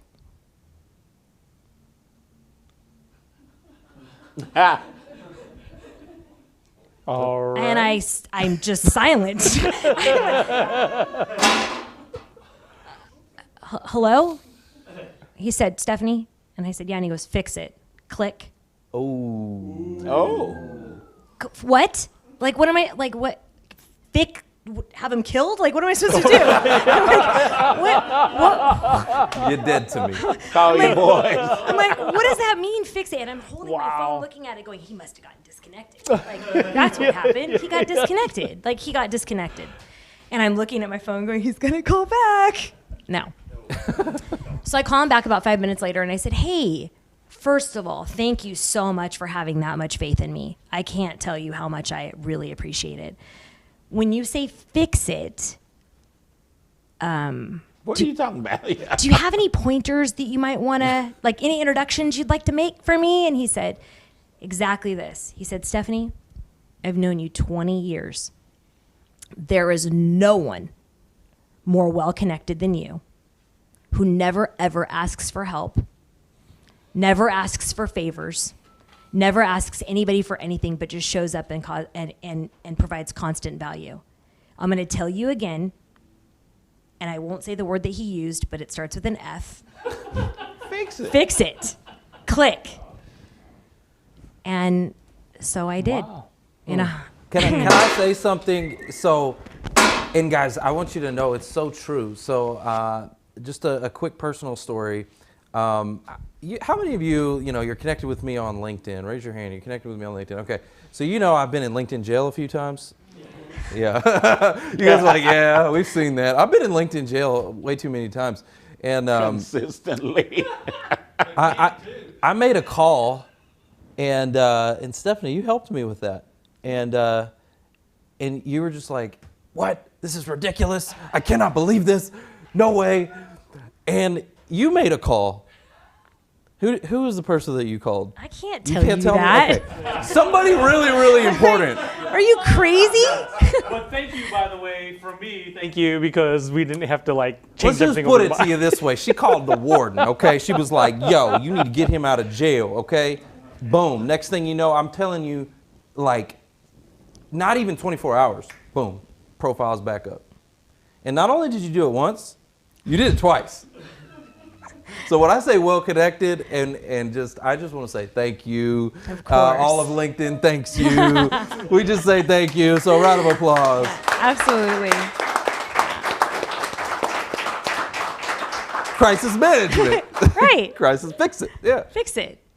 That's exactly right. So that's really, I unwound it in 126 days.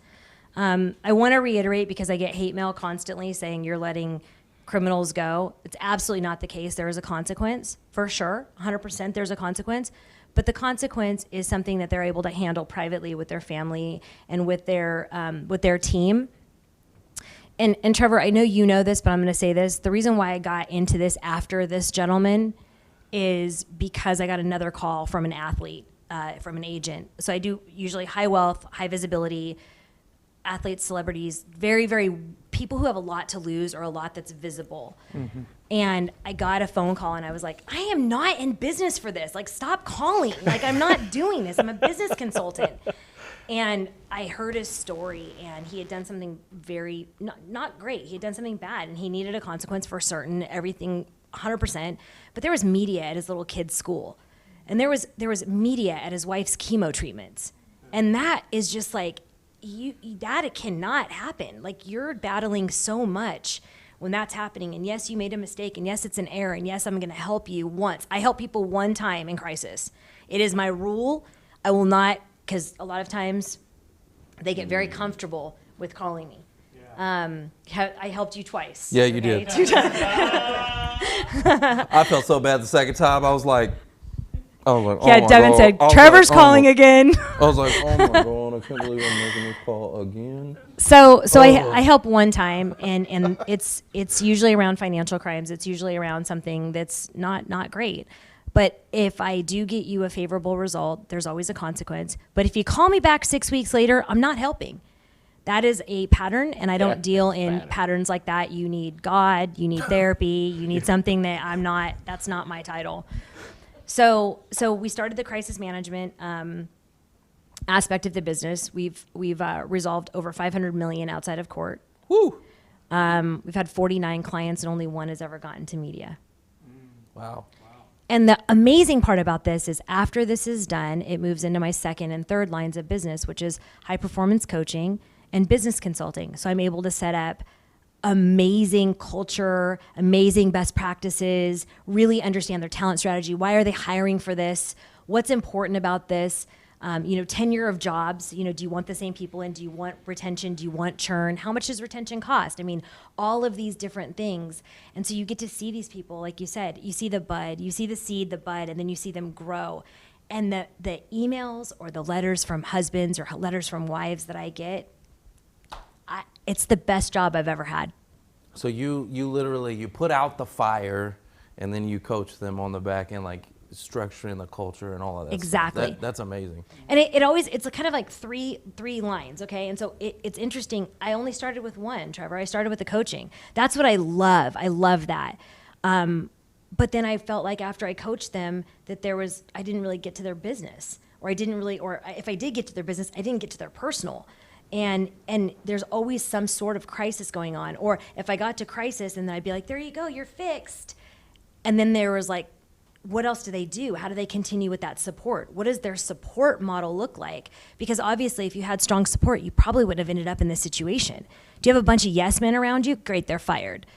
So I take control over a lot of aspects around their personal and their business, and I really stand up strong people around for them to have amazing advisors following whatever their measurement of success is.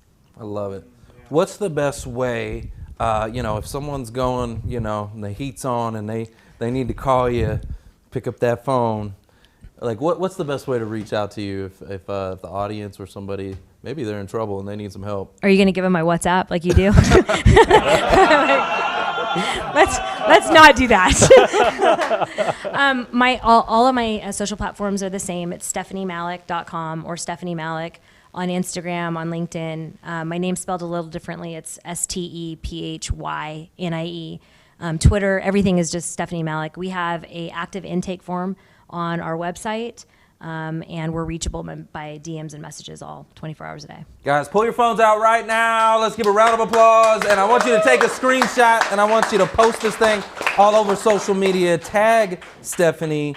And if you're listening to the podcast, I want you to give a review and take a screenshot of that and send it to her in a DM and let her know how much we appreciate her coming on the Who You Know Job Networking Show. Guys, we got to go to a real quick commercial break, but don't come back. Oh, you got to come. Don't come back. Don't come back. No. Don't go anywhere. Don't go anywhere. We got Amilya Antonetti in the house. We'll be right back.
Amilya Antonetti is one of the most sought after human behavior and conflict resolution experts in the world.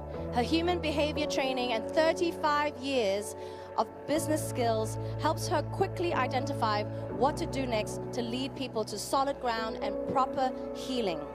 She has some of the most high-profile clients in sports, music, and entertainment. She has been awarded Fastest Under 40, the Wells Fargo Award of Excellence, Kaufman Foundation Entrepreneur Award, Inc.'s 500 Fastest Growing Private Companies Award 7 times in her career. Please welcome CEO and founder of Genius Key, Amilya Antonetti.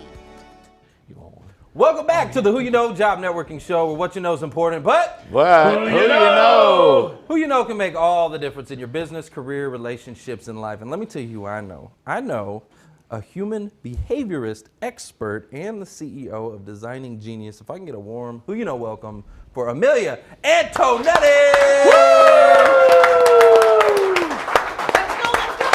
All right. I just love the energy, you feel me?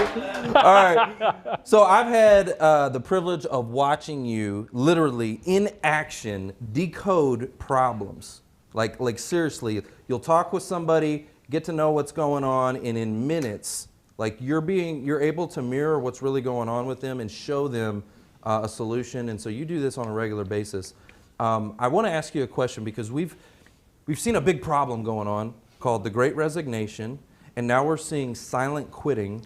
What are your thoughts on what's actually going on in the job market right now and in the workforce? The biggest shift in power in our lifetime. I am so freaking excited about it. Yes! Right? It has not worked yet, right? So what's happened? So up until COVID, businesses, the employer, had the power, right? We had to go get a job. We had to. That was it. It's what we had to do. Now, the universal reset allowed people to take a moment and to really take an assessment of other opportunities. First time in life, we slowed down to have another opportunity. Now, who has the power? People, right? Every single, Yes, so, hey, we need that mic. People. Sorry about that. Need the mic. Sorry, I need the mic. I'm always used to wearing the lavender. Okay, right. So now the people have the power. Every single business is hiring. Every single business is hiring. What's the number one problem? Can't attract, can't retain, can't develop. They don't know what they're doing, right? And so the old ways have not worked, never have worked. And so the antiquated systems that we had have to come down. And so why you're seeing all of this, right, is the systems are coming down, big and furious. And now there's more of the under 30 than there is of the over 30. So they have the power. And they're saying, listen, you guys have never figured it out. You're fat, you're broke, you have shitty marriages, right? None of it's working. And so they're not going to listen to what we ask them to do because you cannot teach what you don't know. And so when we tell our young people, right, work hard, save money, whatever, they're like, didn't do well for you. Right, and so we have the biggest divide, right, ever, because that's what people are saying. The young people are going, listen, you're not happy. You worked your butt off for 30 years, and now you're too broke to go anywhere. So they're like, we want experiences. And we see this in the statistics. Under 30, do they want to buy a home? Nope. Do they want to buy a car? Nope. Do they want to work for 20 years? Nope. What do they want? Experiences, right? And so until the employer understands that they are going, it is a $7.9 trillion problem about not being able to retain employees. So in the job network, you are in power. You've got to shift to understand that when you go into a job interview, you are the one interviewing. You're interviewing. Oh, yeah. How long do you see this window? Because there are also things changing economically, which may impact this, right? So there may be a window for this. No. Do you think? No. Listen, let's just be real, okay? Can you ever go back? Like once you know, can you unknow? No, you can't unknow, right? It's like if you go from holding hands to kissing, are you gonna go back to holding hands? Probably not, right? And so the reality is once people get the taste of I am going to design my life. And in my life happens to be how I make money, right? Versus what we were taught, right? Fit your life into your job.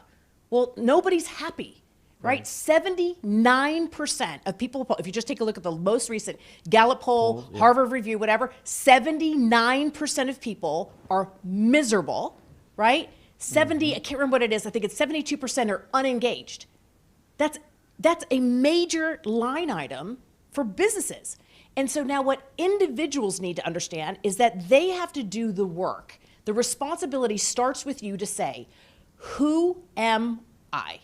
How do I identify? Like, meaning, what is my areas of genius? What creates strain and recovery to me as an individual? And what is the life that I want? You have to do step one. And that's the thing that people are afraid to take a look in the mirror. They're afraid to say, I'm going to claim what I want. They are waiting for permission for somebody to tell them what they want. Until you understand what you want, you can't find it. You can't find it. So they job hop. They job hop, they job hop, and they job hop. They're hopping onto a broken system because the onboarding system is abusive. It's abusive. Here's the onboarding. This is what happens. You get a job, you're excited, you start your first day of work, right? And then you go, so what am I doing? Right? And then they go, okay, you're working for this guy. This guy goes, listen, I'll get to you. I'm way too busy, right? And so now you're like, okay, and then you're like, well, what am I supposed to do? So you sit there, right? 4 weeks after hire, people are already starting to work like another job. In 90 days, they're already out. They're already gone. The turnover rate in the less than 90 days is massive. Why? Because our onboarding process basically says, flat out, we don't care about you. You're not important, right? You're just basically a seat warmer, and we'll get to you when we can. Well, young people are like, listen, I don't want this. Ain't nobody got time for that. Right, exactly. And so that's what I'm talking about. The way it used to be, where people would give you grace, right? Because again, if you go back a billion years ago, right, your learning curve was 6 months into your job. 6 months. You went to employee training, and then you went to management training, and you went to all this training was 6 months of training before you actually got into the job. Now it's like, good luck to you. You're under the bus. Good luck. Well, good luck to you. Right? Sink or swim. And people don't learn that way. They don't learn that way. And so when we talk about why are we so disengaged, it's self-induced. Right. It's self-induced. Due to company culture too, right? Right. Like you don't get that word. I indoctrinated hate that word. into it. I hate that word. Again, okay, listen. Okay. Do it. Get him, Amelia. Get him. So let me just explain what you just said. Okay. Culture is pushed upon you, right? Culture is you win or you lose. You're good or you're bad. Religion is it, right? Religion, going to hell, right? Gonna go hell for that, right? Religion is culture. Nobody wants anything pushed upon them. They're running from that. The right word is community. Community means I want to join that. I'm coming towards you, right? And so culture, and this is what's so funny about companies, right? Company culture. Company, let me tell you what to do. Company, you have to, that doesn't work. It's community. Look at the highest thing that's growing in tech. What's growing in tech right now? Community. Because people are trying to figure out, where do I belong? But community has to be nurtured too, right? Absolutely. And so that was my point, is that 100%. You're sink or swim. Here you go. Here's your laptop. Maybe you get a computer code or not. Yep. It can do the work. Yeah. But you're tossed to the wolves, and you don't get indoctrinated into the community. And then they give you a tennis table, and they're like, "There's your there's your culture. Right. There's the tennis table." Right. Which isn't, so that's, as a behaviorist, what I'm trying to do is bring awareness to the dysfunctional words that we use, which means we're leading people to the wrong, this is how people go broke, right? You use broke language. You use low frequency broke languages. And I listen to and I go, well, that's why you got no money, right there, because you're using, right, the words, right, that make broke, right? And I'm like, do you not hear the difference? You should never say the word money or finance. Low vibration, you will be broke. What do people say? Wealth generation, assets, right? It's high frequency. Culture, low frequency. Community, high frequency. And so it starts with the words you choose and you intentionally use. And from that, you create a different energetic connection. Everything about behavior is either strain or recovery. You're either straining or you're recovering. Well, guess what investment is? Strain and recovery. Strain and recovery. So if you don't understand your capacity to strain and recover, you're never going to figure out money, right? You're never going to figure out, right, peace, joy, happiness, because you don't understand. The way you do one thing is the way you do everything. For entrepreneurs, what we have as entrepreneurs is we have a greater ability to strain in uncomfortable, right? That's why we're the employer, right? Employees have a very small strain and they need a lot to recover. Not good or bad, but we have to understand who are the people that are around us. And then when employers say, well, I don't understand, I want to just have somebody who cares like I do, that works like I do, does whatever. And I'm like, what are you, a moron?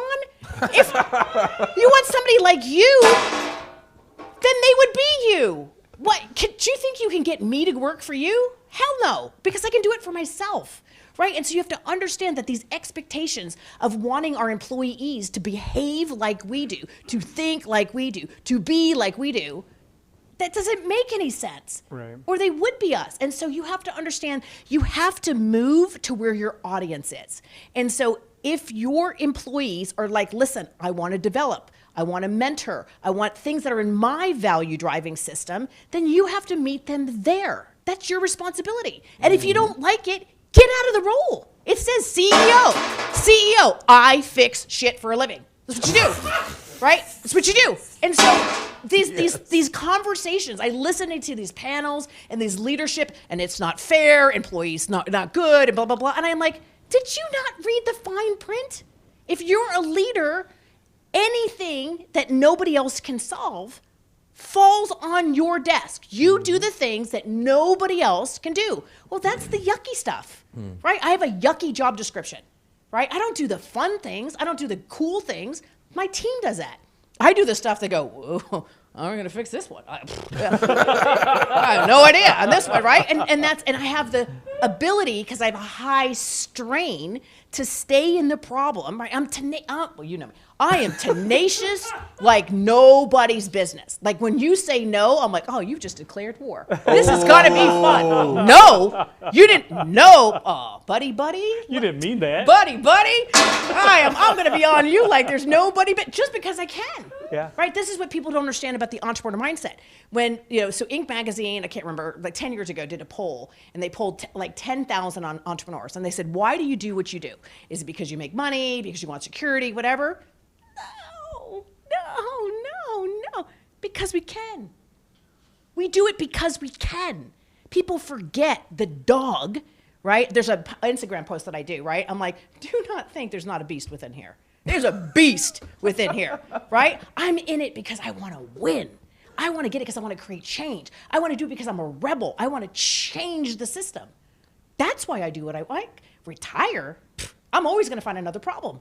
And that's the mindset, right, of an entrepreneur. And you have to understand that if you're a big business that is getting complacent, oh, I can't wait. Because I'm going to steal your business right from underneath you. You're going to take their lunch. Absolutely. Keep up or get out of the way. So the last time you were here on this show, you talked about... I was all soft and sweet. I was all cuddly. Yeah, people go, oh, she comes in heels. She's going to be all soft. I'm like, oh, no, these are daggers. These are daggers. You talked about the honey pot? Yes. Yes. Right? Okay, Yes. so what I really just loved Somebody about... brought me a honey pot. See, he brought me Hey. brought me coffee and a honey pot. I'm like, I love him. Yeah, you paying attention. Yeah. So I want you to tell the audience about the honey pot, because you have a really good way of retaining that talent, right? You attract and you retain, and that's a problem that companies are having right now is getting them in and then making them stay, or having them stay. So tell me about that. So I'm infatuated with Winnie the Pooh. I love it. I just love everything. I'm an overgrown child. I'm never growing up. And so what I understood was, well, there's companies that are bigger than me that can pay more money. And so as a behaviorist, I was like, okay, what can I do that gets my team excited about coming here? And then I was like, okay, well, what is my genius? What can I do that they can't do, right? And so I solve complex problems very fast. And so I was like, okay, I put honey pots all over the company. And I said, when you're not here, what are you doing? And they were like, what do you mean? I'm like, what are you doing? They're like, you mean like mowing the lawn? I'm like, yes. What else are you doing? Doing laundry. Great. What else? Grocery shopping. And so they put all the things that they were doing inside the honey pot. And every week I picked something and I solved it for the company. So that what my philosophy is that while you're here, right, you're plugged in. But when you're home, I want you to recover. Remember, strain and recovery. Mm-hmm. So I don't want you doing anything other being a great husband and wife and an amazing parent. So I started to remove the strain that happens during the weekend, right? We run all weekend to do all that stuff, and then we're exhausted by the time we come Monday morning. But what if your weekend was all recovery? So one, we had all the shopping done, so people left and they had groceries. Then we did all of the cleaning, right, so that people went to clean homes. Then we did we had somebody, like 200 cars, and they swapped tires and checked levels and oil and all that manly stuff, right, all done in the parking lots. And so as a company, my responsibility is to make your life easier. And so I solve the problems that you were facing from a mass standpoint, right? Then I took it from the everyday problems to your hopes and your dreams, right? So we do something designing genius, and it creates the 5 areas of focus in your life. What are you thinking about? What do you care about? What drives value to you? And what I learn is that I've got some team members that are worried about student loans. I've got some that want to buy a house. I have others that want a vacation. I have other people who want to travel for 6 weeks. And I'm like, okay, I'll help you do that. I'm going to help you get to your goals, because as a CEO, I can get to that goal faster than you can. We've already proved that. When you give somebody a raise, why does their lifestyle not change? Because you don't know what to do with money. But I know what to do with money. So what I do is I help them. I say, listen, I'm going to take $25 from your paycheck, and I'm going to invest it. And then what happens, I turn around and I go, oh, we're at 50,000. Want me to keep going? I'm at 100,000. Want me to keep going? Right? So that I then get them to their goals, right? People solve problem broke ways. They come and they go, my athletes are the famous of this. They're like, oh, I'm going to go buy a car. I'm like, what do you mean? Buy a car? He's like, you're going to put what? $200,000 into buying a car. I'm like, how would you like to do it for no money? And I go, hey, here's my athlete. He wants to drive a McLaren. We'll post on it every day, and you're not going to charge him any money. They're like, oh, you're a genius. But I do the same thing for my employees, right? I help them figure out, how do you get what you want without exchanging hard dollars? Yeah. Anybody want to join that community? All right, that's kind of what I was thinking. I was like, when I heard her first talking about the honey pot, I was like, can I work with you? Yeah, like, right? Because, and that's why, again, if CEOs start to understand, when you serve others, right? We're here of service. As humans, we need each other. Fundamental. You can argue with me all the time. It's in the DNA. Alone, we die. We're here to serve others. If you can understand somebody's value language, right? As companies, we know what the value drivers are, right? Anybody who owns a company knows this drives value in my company. This is what it is. Everything else is just a waste of time. It doesn't drive value in the company. There's no multiplier, right? Mm-hmm. So I took, right, Designing Genius, which is a people operating system for people to understand what drives value for you. What drives value? What are those 5 areas? Inside of those 5 areas, what are the individual ingredients that have meaning and impact to you, right? So my little friend over here, right? Coffee has meaning and impact to me, right? The honey pot has meaning and impact to me. He's speaking my language. Do you think if he calls me for anything, I'm going to return his call? Absolutely. Because he's speaking my language. When you do that for other people, right? You understand what they're working on, their hopes, their dreams, what drives value to them, and the individual ingredients of what that means to them, they will always stay with you, right? Here's the sad statistic, and this statistic has been around for 1 billion years, so it's not like companies don't know. To change the impact, it's gonna make me cry, to change the impact in a human's life is 20% effort. That's it. 20%. To keep an employee takes 1 touch point a day. Why aren't we doing it? Wow. Why are we not doing it? This is not difficult. 1 time a day, I put you in your area of genius. 1 time a day, I say, listen, Trevor, I know you love to create content. We have a project in the company today to creating content. Would you like to join the project? If every day I allow you to do something that you love to do, you'll never leave. 20% effort. That's what it comes down to, and we're not doing it. We are the loneliest society that's ever existed. We're the most disconnected society that has ever just say we have the highest suicide rate than ever before, and we have more people who self-medicate on a daily basis. This is a crisis, people, a crisis. So we can't like, oh, well, let's figure out how we use these old tools. No, the old tools got us here. We have to basically start with a clean piece of paper and start again. And companies go, oh, but we're gonna lose, wait, start again? No. $7.9 trillion, you can't afford not to. So, and I've heard through Trevor that you call yourself an introvert, right? I am. So you've got this beast inside, but there's this introvert, right, component too. Right. So, and all of this is just fantastic, by the way. But personally, like for you, are you going through anything that you're using to practice what you preach? Sure, right? 100%. So, yes, I'm an introvert, right? So the passion that you see is because I'm in my area of genius, right? Solving people problems is what I'm passionate about. So this part of me comes out. Now, if we were talking about the football game, I'd be like, yeah, I'll be making the snacks because I'm not interested, right? So you only see me in my area of genius, right? When I'm not in my zone of genius, I'm unengaged, right? So yes, for me right now, I'm going through one of the biggest tragedies of my life. So my best friend for 26 years, the father of my 2 children, committed suicide in May of this year. He opted out. And I am so brokenhearted because this is what I do for a living. This is what I do for a living. And what's painful is how the people in his life who loved him couldn't land the message, including me, including me. That lonely has gotten to a point where people feel that you'll be better off without me. That is the decision that we're meeting. And I have to, and again, people are gonna yell at me, they're gonna go, oh, that's racist and sexist and whatever it is. No, it's our men. Men. We're losing our men because they're lonely. They're lonely. They're not seen, they're not heard, they're misunderstood, they're in empty relationships, and they're lonely, and we don't teach men how to ask for help, right? And so we're losing our veterans, we're losing our first responders, we're losing our police officers, we're losing our firemen, and we're losing our men because they have no soft place to land.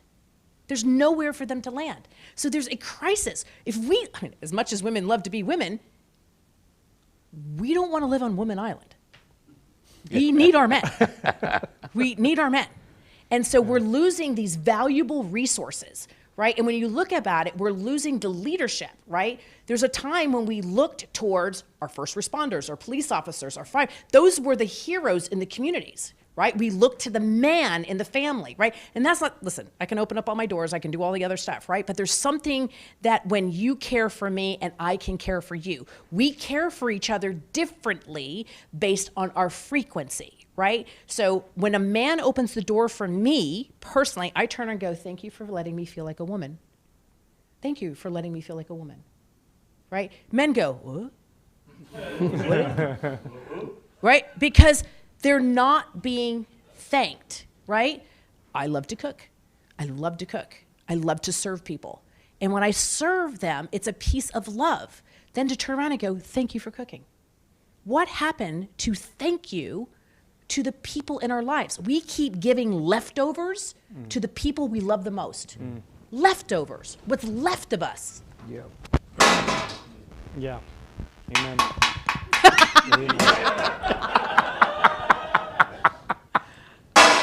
There we go. There you go. Yeah. All right, I want you to tell us about, you have a new book, a new course, you got all kinds of cool stuff going on. Talk to me about designing genius. So I came out of semi-retirement because I realized that we have a people crisis. And I was like, okay, it's going to take somebody who's okay with the fact that you don't like me. That's okay. Because I don't need you to like me. I need to cause you to stop and think. So if you've stopped to think, I have done my job. My job isn't for you to like me. My job is for you to think about things differently that's happening right underneath your nose. And so in order to do that, so Bob Burg, like, I love Bob, from The Go-Giver. If you haven't read The Go-Giver, start there, right? Bob Burg wrote a book, oh my God, I don't even know how long ago, that changed the course of how I showed up as a leader. It's what allowed me to realize that my job as a leader is to serve you, that it's not about me, it's about you. And so it was like, okay, how do I create a book that allows people to see their own reflection? So as you move through, every chapter has a behavior game, and every chapter is going to show you another part of you, whether you like it or not. It's your reflection. At the end, after the game, it says, is it working for you? If it's working for you, move to the next chapter. If it's not working for you, it directs you to a behavior modification tool so you can start to alter that behavior. Then you move to the next chapter. So by the time you get to the end of the book or the end of the course, you have your life plan. Not only do you have a life plan, it drops right into your calendar. You have to go into your calendar and go, no, I don't want wealth. No, I don't want happiness. No, I don't want peace. Right? It's working with you. And then you create what's called your should and should nots. Your should and should nots are your minimum standard for others, so that I can say, these are my should and should nots. If you violate them, we are not going to be friends. We're not going to be friends. So like one of my should nots, I should not be chasing information. So if I have to chase you to go, where do I actually need to be? What time? What do I have to wear? You don't really care about me. So I do not chase information, right?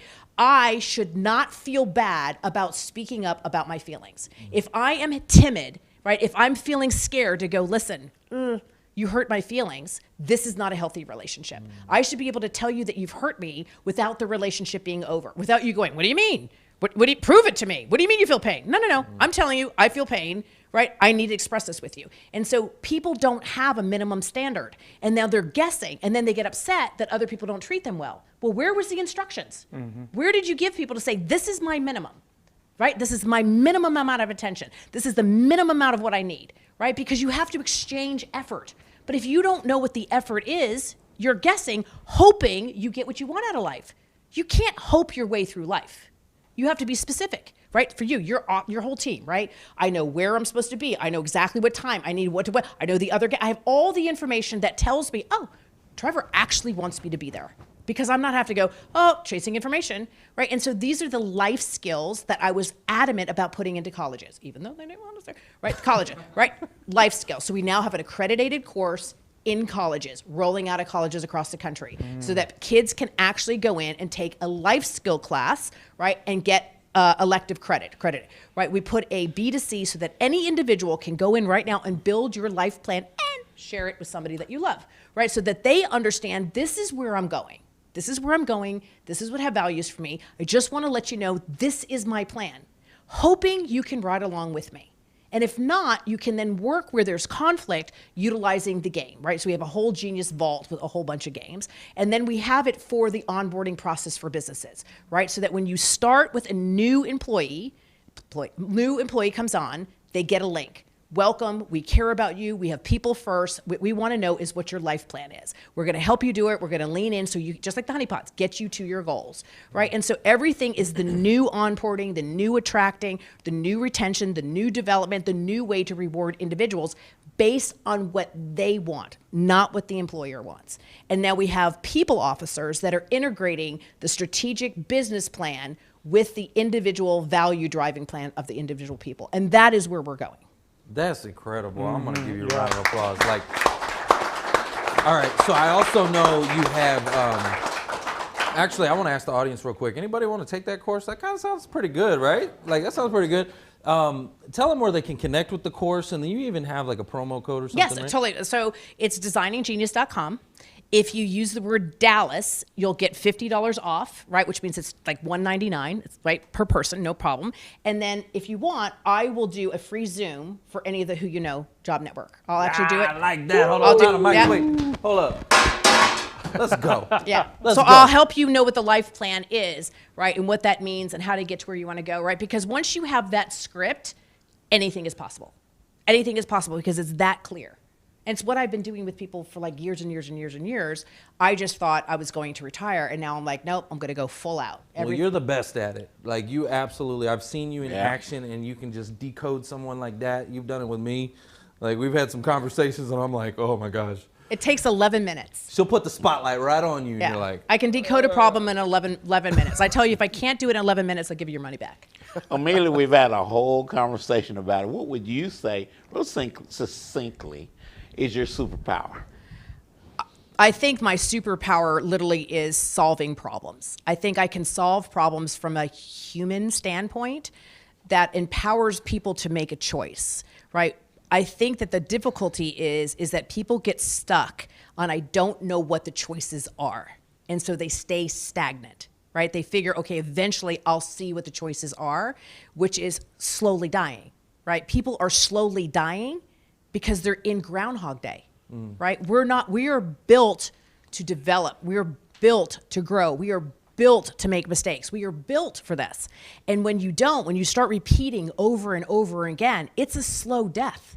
Just nobody said, hey, you're dying, right? And so I think my superpower is to be able to show people how to take what they perceive the problem is and quickly and simply decode it so they can keep moving, right? So movement is part of my superpower.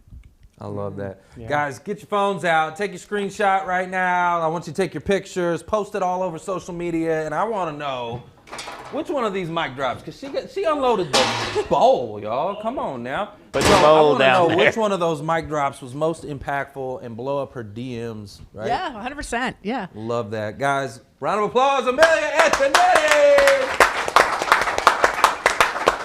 And I can't believe how fast that went. This day has just gone like, poof. Man. Guys, that's the show. It's all about Who you know. Trevor Houston here, and I want to thank you for tuning in to the Who You Know Job Networking Show. We hope you've been inspired, encouraged, educated, and entertained all at the same time. For information on our different events, workshops, partners, or partnership opportunities available, check out whoyouknow.show for more details. And be on the lookout for our new mobile app. You never know how this show could help someone you know. And if we've made an impact or put a smile on your face today, don't forget to hit that share button on your way out. Until next week, it's all about who you know. Bye.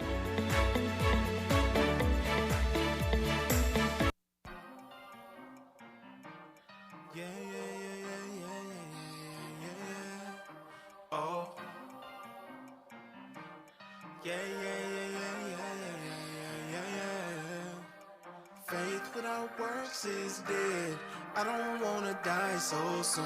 I got moves to make instead. I ain't scared, I'm prepared. Big ideas inside my head. I'm gonna make them manifest, and I'm dressed for success.